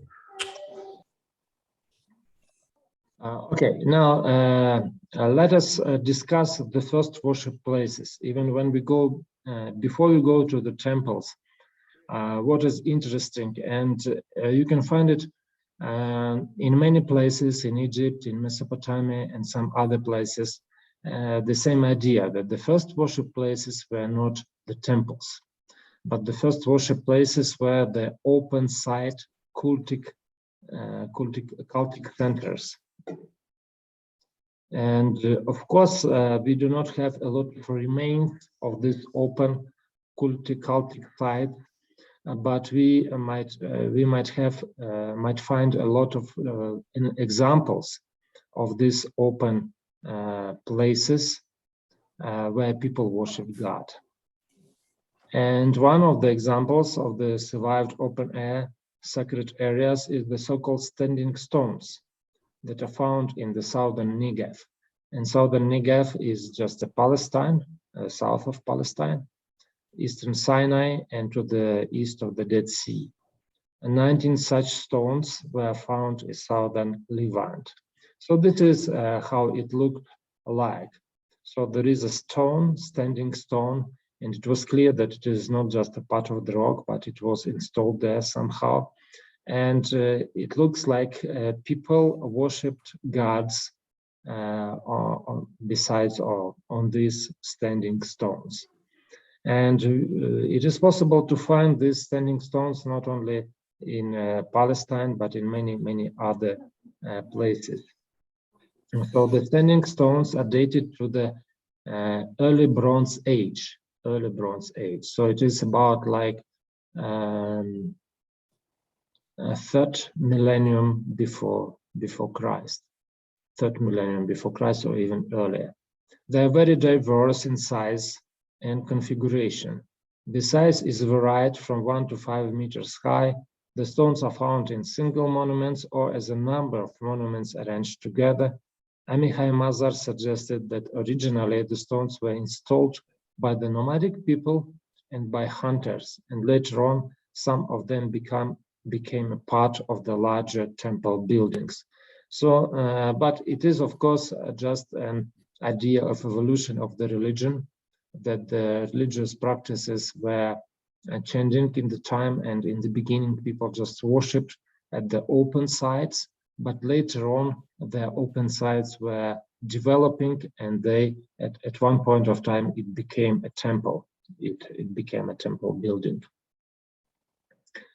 Some standing stones are associated with the settlements, but some are not. So it means that some standing stones were built or were installed at the place where people lived, but some standing stones were not. So they were outside of the villages, and it looks like people who traveled from one place to another, they can worship at those. And we can find a lot of similarities with the biblical practices, because in the Bible we can find Bama, and Bama is a high place or elevated place. And we can find that many people that are described in the Bible, they worship God at Bama. But of course, this practice of worshiping at Bama was prohibited by God. And the prophets very often just rebuked people for keeping those Bama or Bamot in Hebrew and keeping worshiping deities on those places. But we can find something similar in the Bible.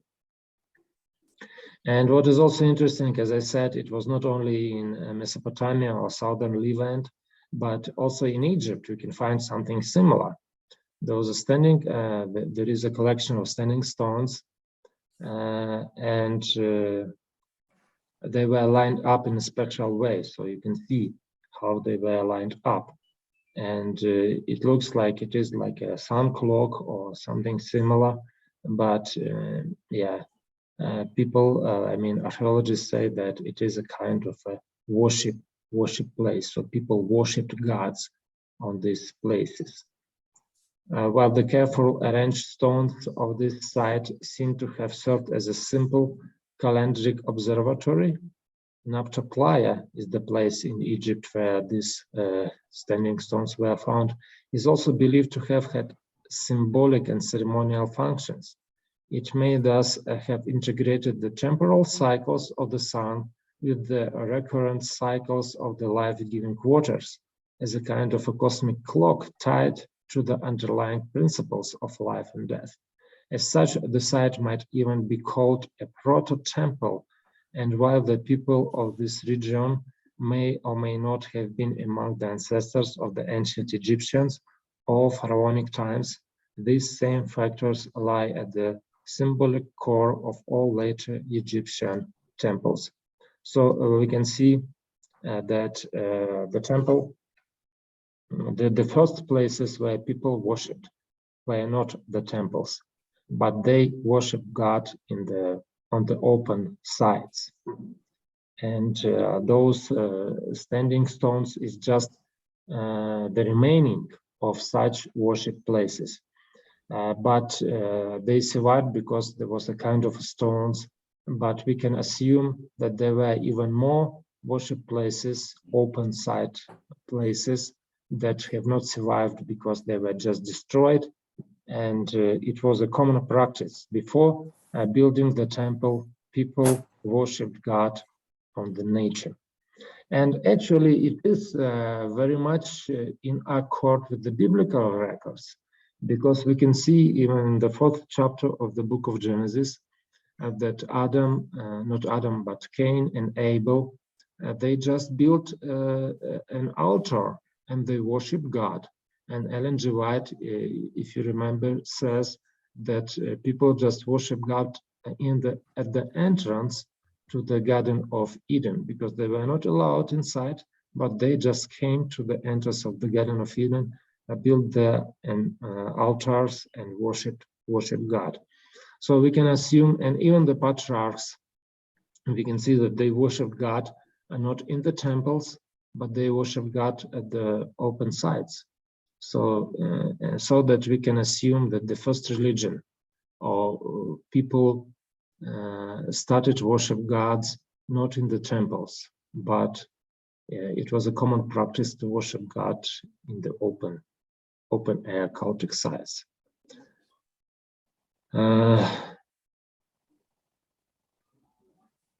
So compared to the monumental cultic structures, the traces of the open-air worship sites could hardly be preserved, and that is why only a few such sites were discovered by the archaeologists.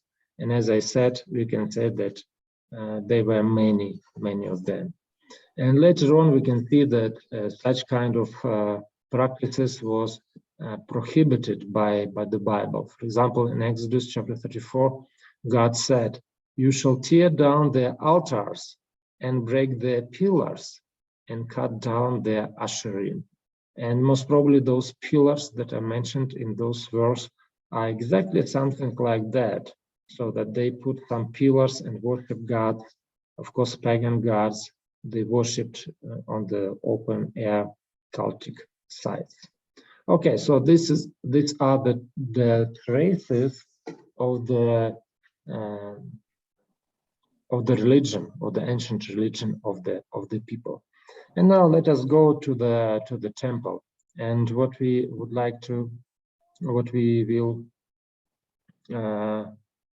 discuss is the structure of the temples, and we will see how the structure of the temples was changed in the time. So what were the first temples, how they looked like, and how later on the architecture of the temples was changing.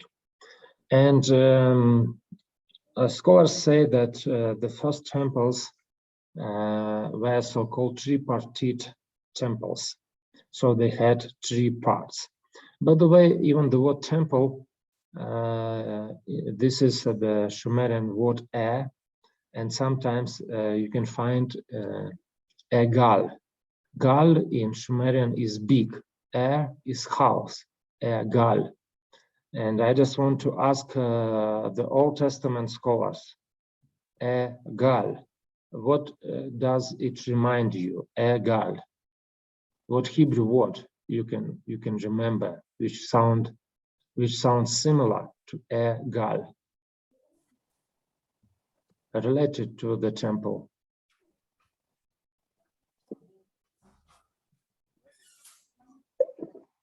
I think it's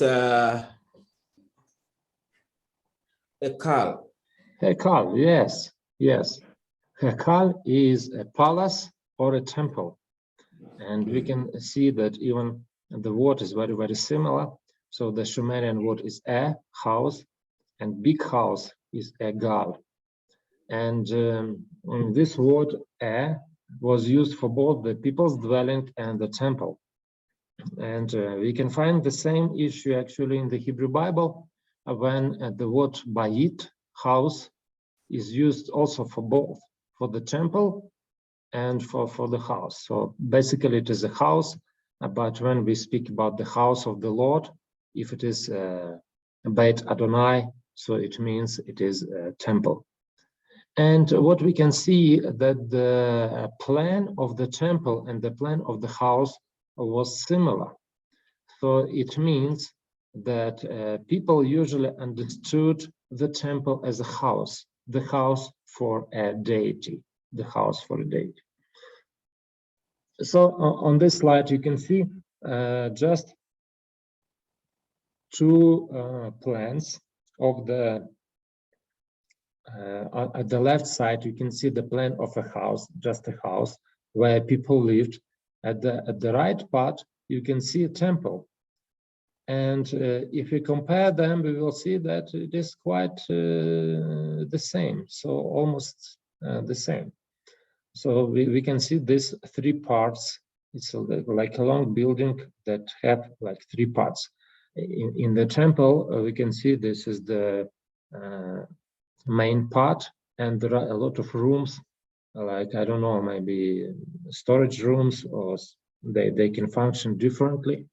And we can see something similar in the house. There is a big part, and there are also many other different rooms. And that is why the archaeologists say that most probably it means that the ancient people understood a temple, first of all, as a house. But it was not just a house for people, but it was the house for a deity. So deity lived in the house. That is why they built temples very, very similar to the just ordinary houses. And also what we can say that sometimes for the archaeologists it's very difficult to understand where we can find, where they found just a house and where they found a temple. But there are some issues that can help to understand where there was a house and where there was secular house and where there was temple. The similarity between just a house and a temple leads to the obvious conclusion. The materiality and operation of the temple mirrored the human way of life. In the 1920s and 30s, the so-called temple state theory advocated by the archaeologist Jaimel became very popular. According to this theory, all land belonged to the temple, and the population was working under the supervision and management of the priests. This theory was also supported by the assumption that the kings in the temple states were functioning as priests. Such a theory explains the similarity between just a house and a temple, because temple also took some other secular responsibilities.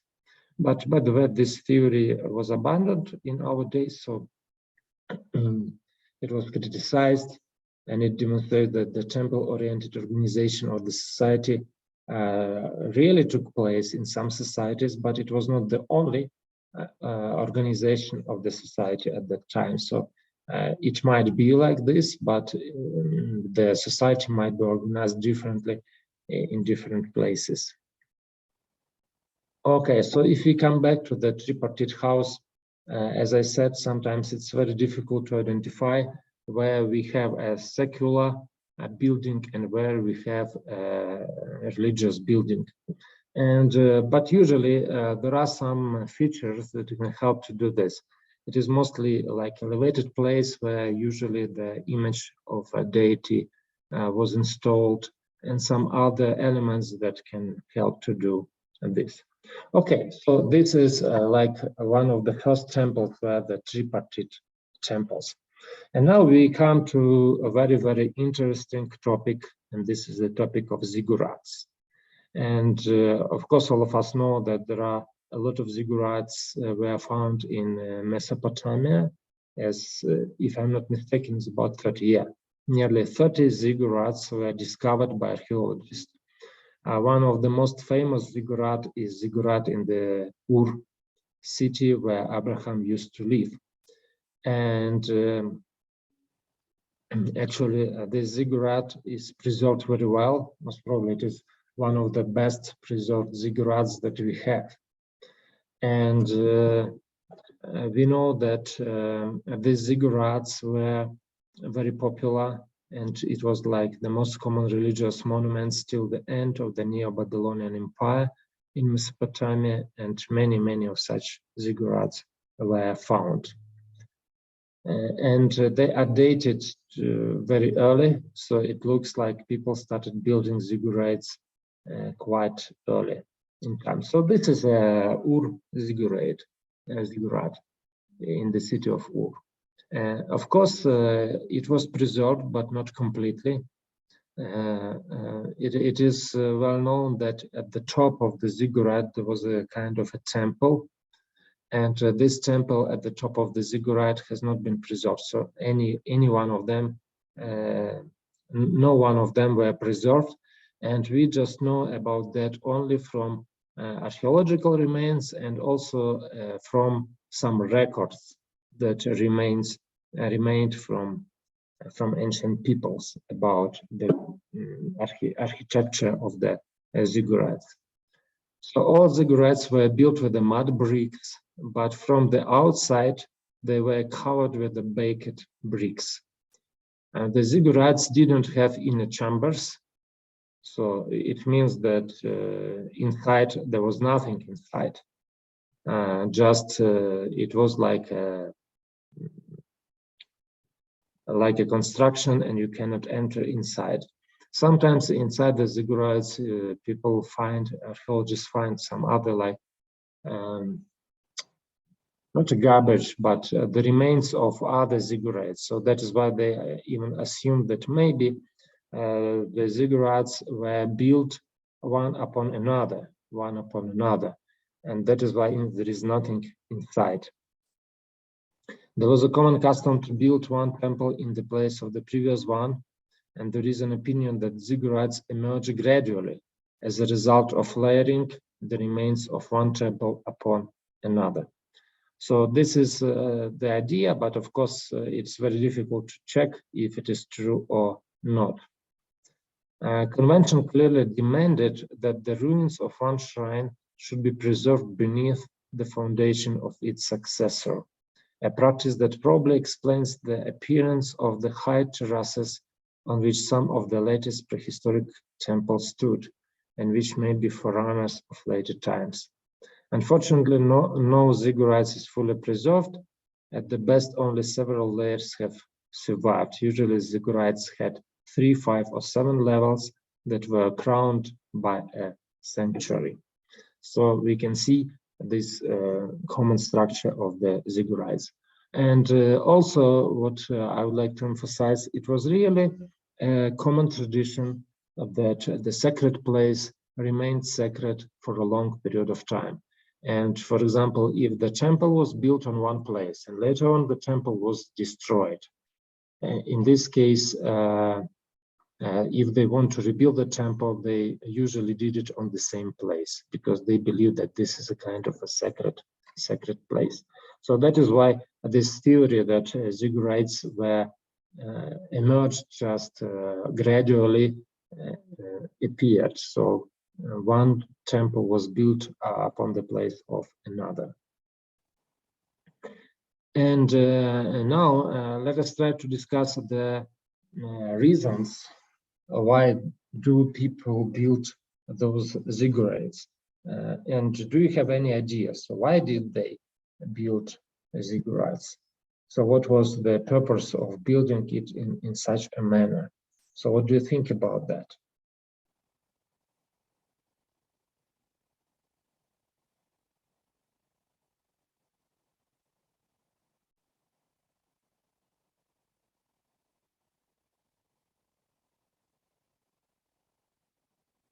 Any ideas? Are you here?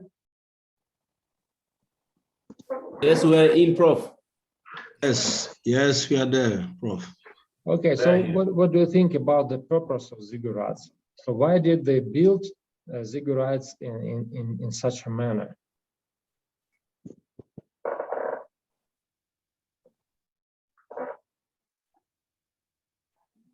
Okay, I see you don't have ideas. Okay, let me go on. So scholars just try to assume the reasons that was behind such kind of architecture. For example, these two scholars, Natalie and Paul Caro, suggested two major reasons. The first one is the first reason for these terraces could obviously be to raise one special temple of the city over the other buildings and constructions in order to be seen over the settlement walls in the surrounding areas from a long distance away from the long distance.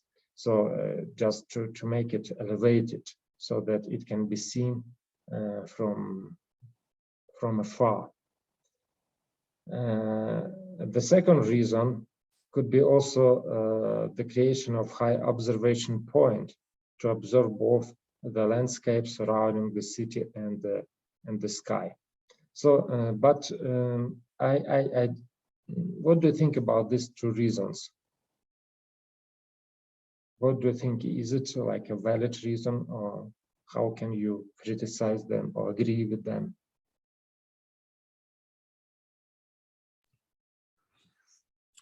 Okay, just like an anecdote. In my country, yeah, go ahead. On the first one, I'm trying to just make it reminiscent of the African culture. Mostly in Africa, you would find that people go for worship in mountains. Those, not just an ordinary hill, no, but it should be elevated high enough. And that is where they would always go. This is the spot where we go to worship our ancestors and so forth. So looking at that background, that the ancients had this suspicious approach to high mountains and making something higher than that, I am seeing it that it has that kind of an approach of, well, it should be high enough for you to come closer to God and so forth. Yeah. But I see that as well. Yeah, I completely agree with you. And I believe that this was the main reason behind building the ziggurats, to make this like closer to heaven. Just like an anecdote. So in my country, in the capital city, there was a there is a very famous monastery. So the monastery that is about like 1,000 years old. And do you see my country before was a communist country, and of course nobody very much the religion was not treated well. And the common religion in my country is Orthodox religion, Orthodox Church, like in Ethiopia. But of course, we have a different church, but it is an Orthodox church. And during the Soviet time, during the communist time, they built in the city one monument. And this monument was very much elevated, and it was like a lady, they call it like a statue of a motherland. And she was holding a shield in one hand, and she was holding a sword in another hand. Just a minute, I will show it to you. Just a minute.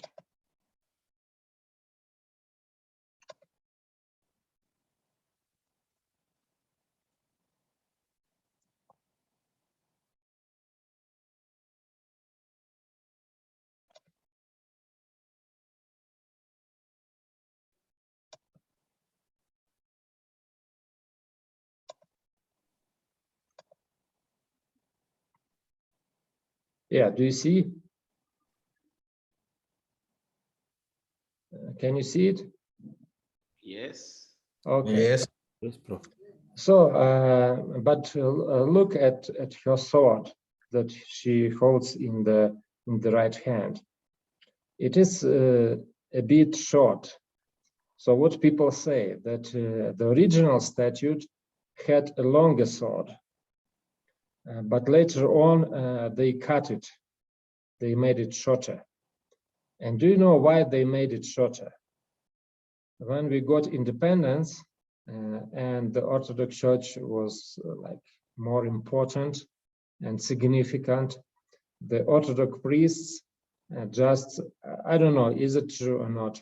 The Orthodox priests just complained that the monastery, the temple of the monastery, should be the highest point of the city. And in this case, this monument was the highest point of the city. So they complained, and because they complained, the municipality decided to cut the sword to make it just a bit lower and to make the monastery, the buildings of the monastery, the highest point. Just a minute.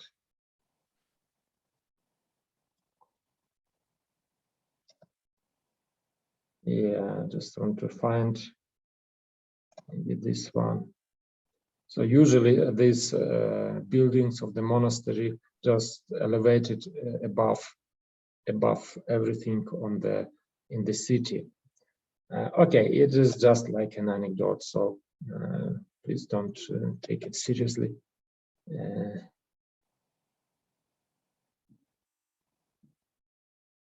Okay, let us come back to our presentation.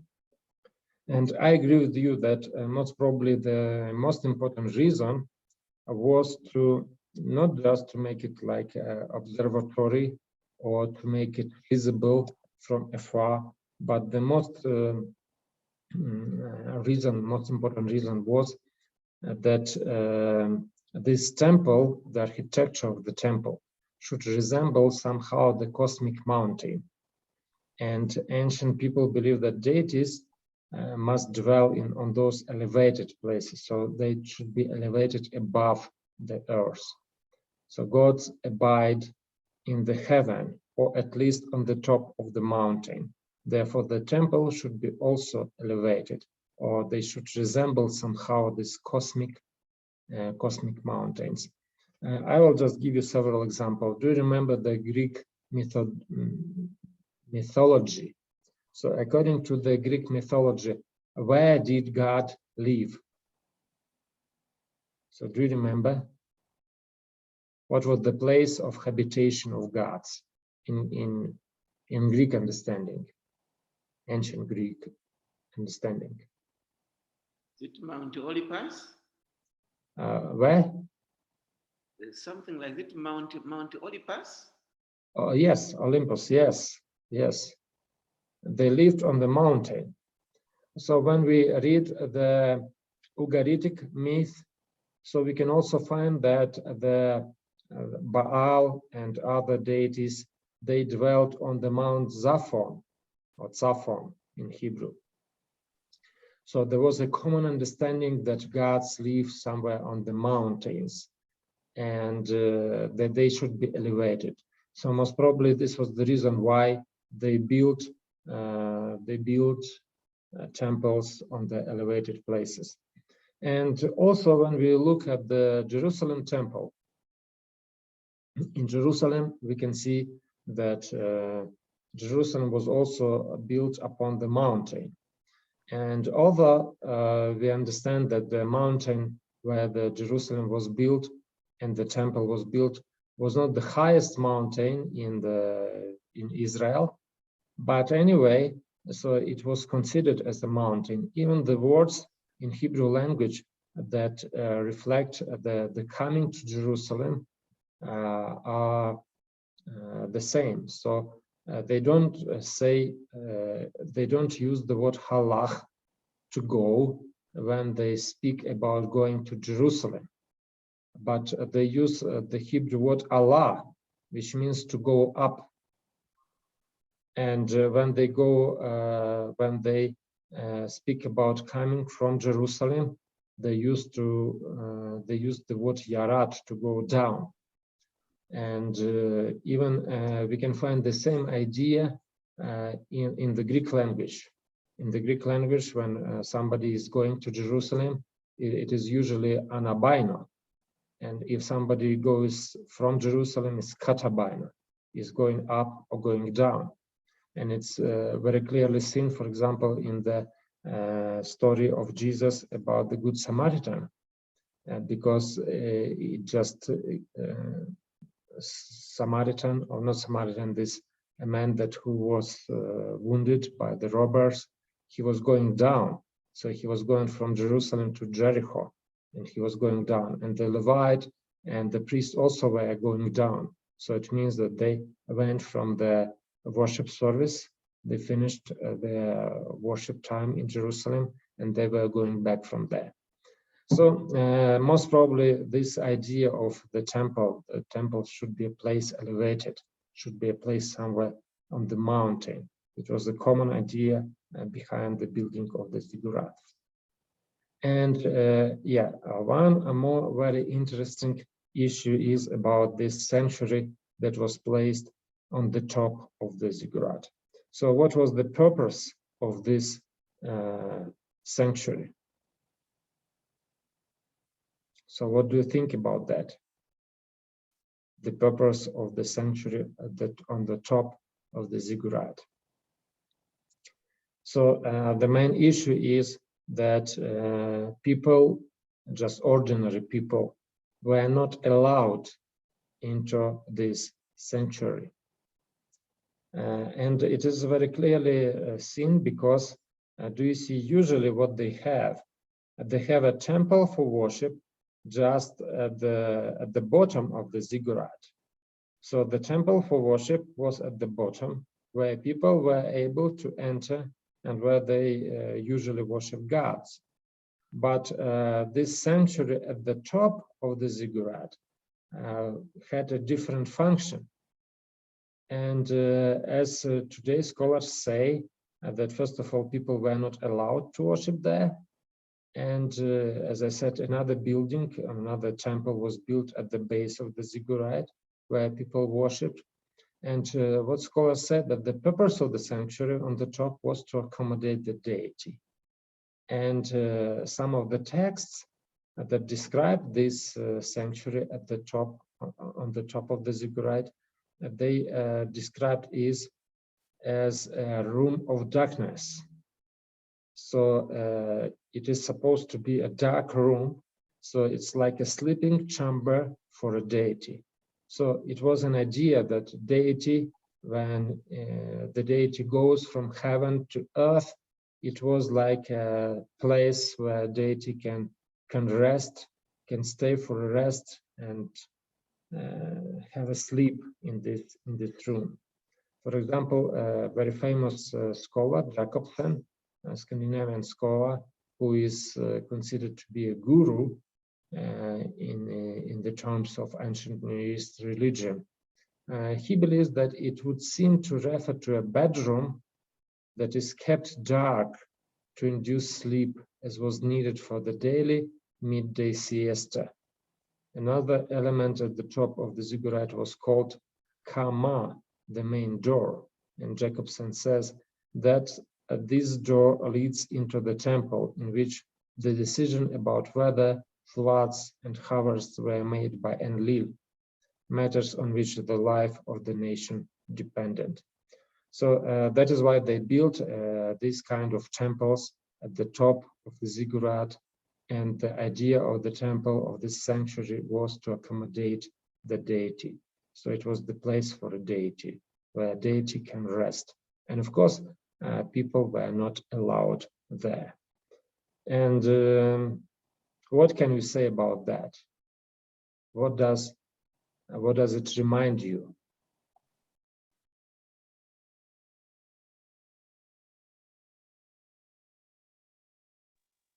Most holy place. Yeah.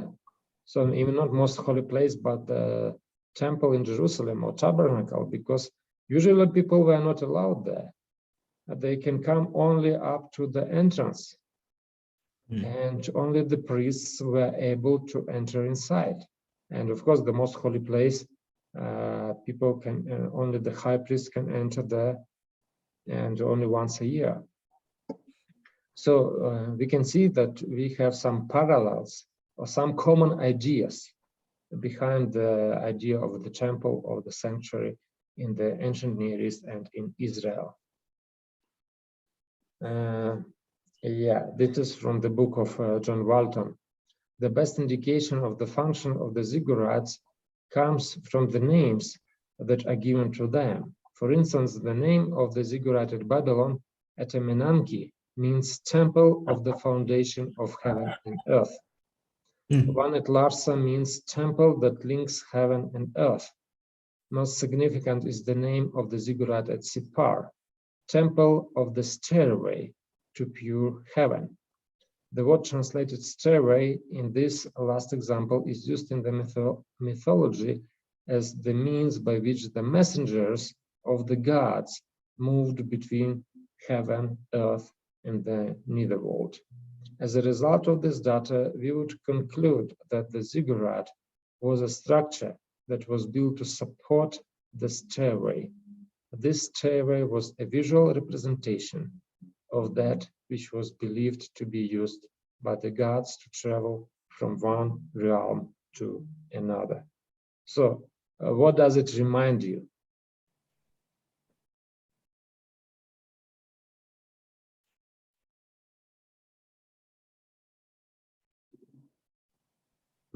So, what does it remind you?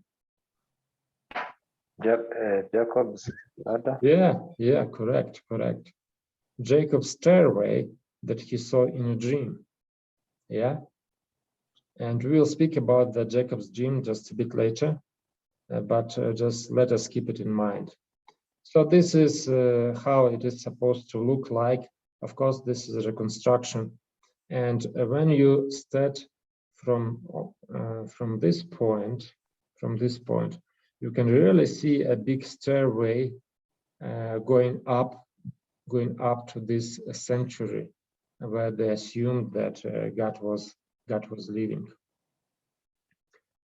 So therefore, the ziggurat was a portal connecting heaven and earth. At the top of the ziggurat was the gate of the gods, the entrance into the heavenly abode. At the bottom was the temple where the people hoped the God would descend to receive the gifts and worship of her people. Even the staircase leading up from the foundation of the ziggurat was so impressive that there was an impression that it reaches the sky. This idea of reaching the sky is very well reflected in the inscription of Samsu Iluna. I renovated a babbar raised high as heaven, the head of the ziggurat, their lofty Gigunu temple, and brought the gods of Samas, Adad, and Aya into their shining dwelling amidst joy and rejoicing. So we can see that this ziggurat was a kind of a connecting point between heaven and earth. And it was like a common idea behind the ancient religion, ancient understanding of the temple. Yeah, there is one more false idea, or the idea that was not actually supported later on, is the idea that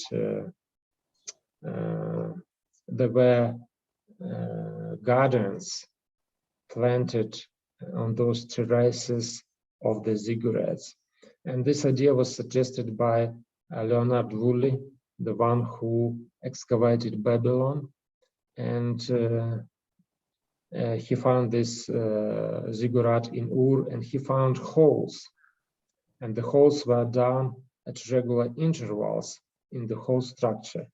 And he assumed that these holes were done especially for planting the trees. And sometimes you can find this kind of pictures of the ziggurats with the trees. But later on, scholars understood that actually it was very difficult to make gardens, on the top of the ziggurats, and it was very difficult to bring water there, to water those trees. And also that the problem was that most probably,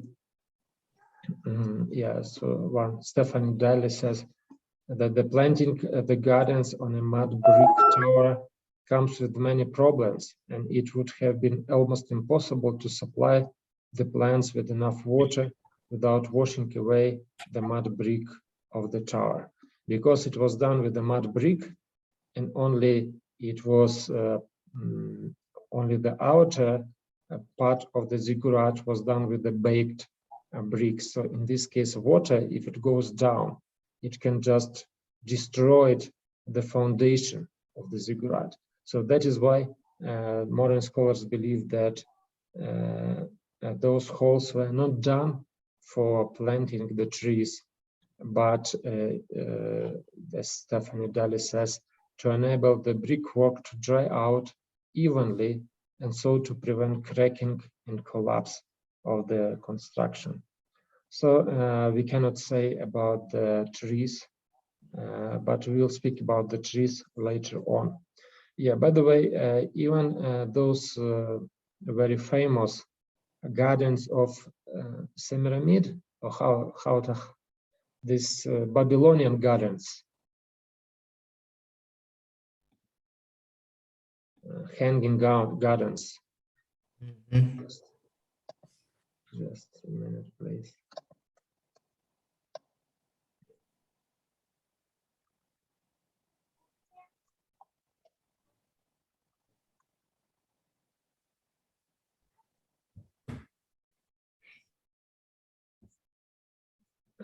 Of course, if you go to internet, we can find a lot of pictures of this.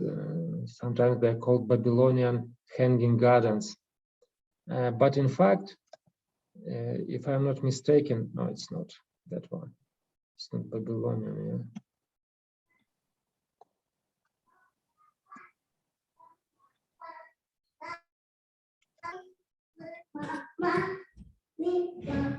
But people say in nowadays, scholars say that it was not true.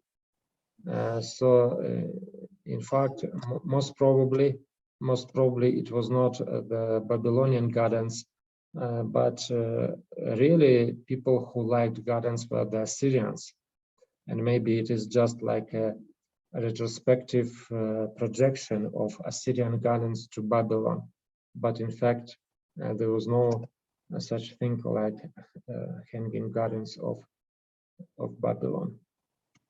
Okay, but let us speak about it later on. So now let me come back to the presentation.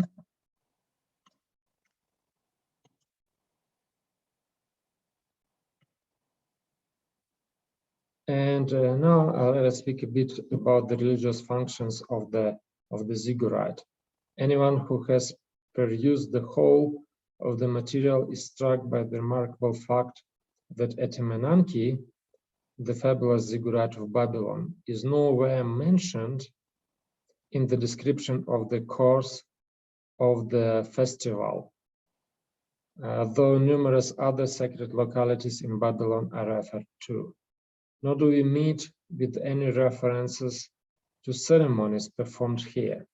Indeed, I believe I may add that beyond the constant reference to the building of Etemenanki or its head in the inscriptions of the Neo-Babylonian kings and the frequent mention of it in hymns, where it is referred to or invoked in conjunction with the Esagila, Ekur, and other temples, we find nothing about Etemenanki or its religious uses in the entire Assyrio-Babylonian literature. So this, of course, is another very, very enigmatic issue about those ziggurats, because it looks like they are not mentioned in any description of the rituals or festivals or any other religious practices or religious customs of Babylon.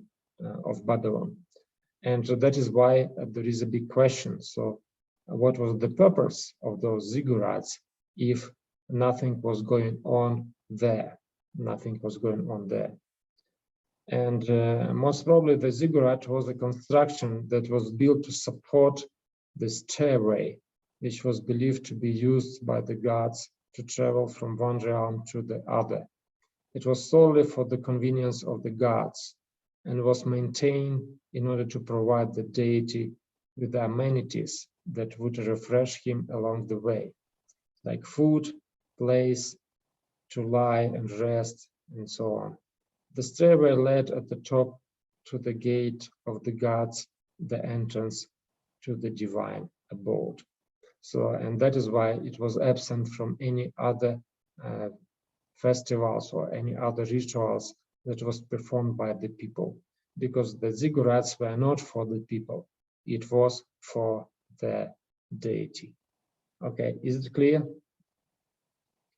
Any questions? Any questions about ziggurat? No questions.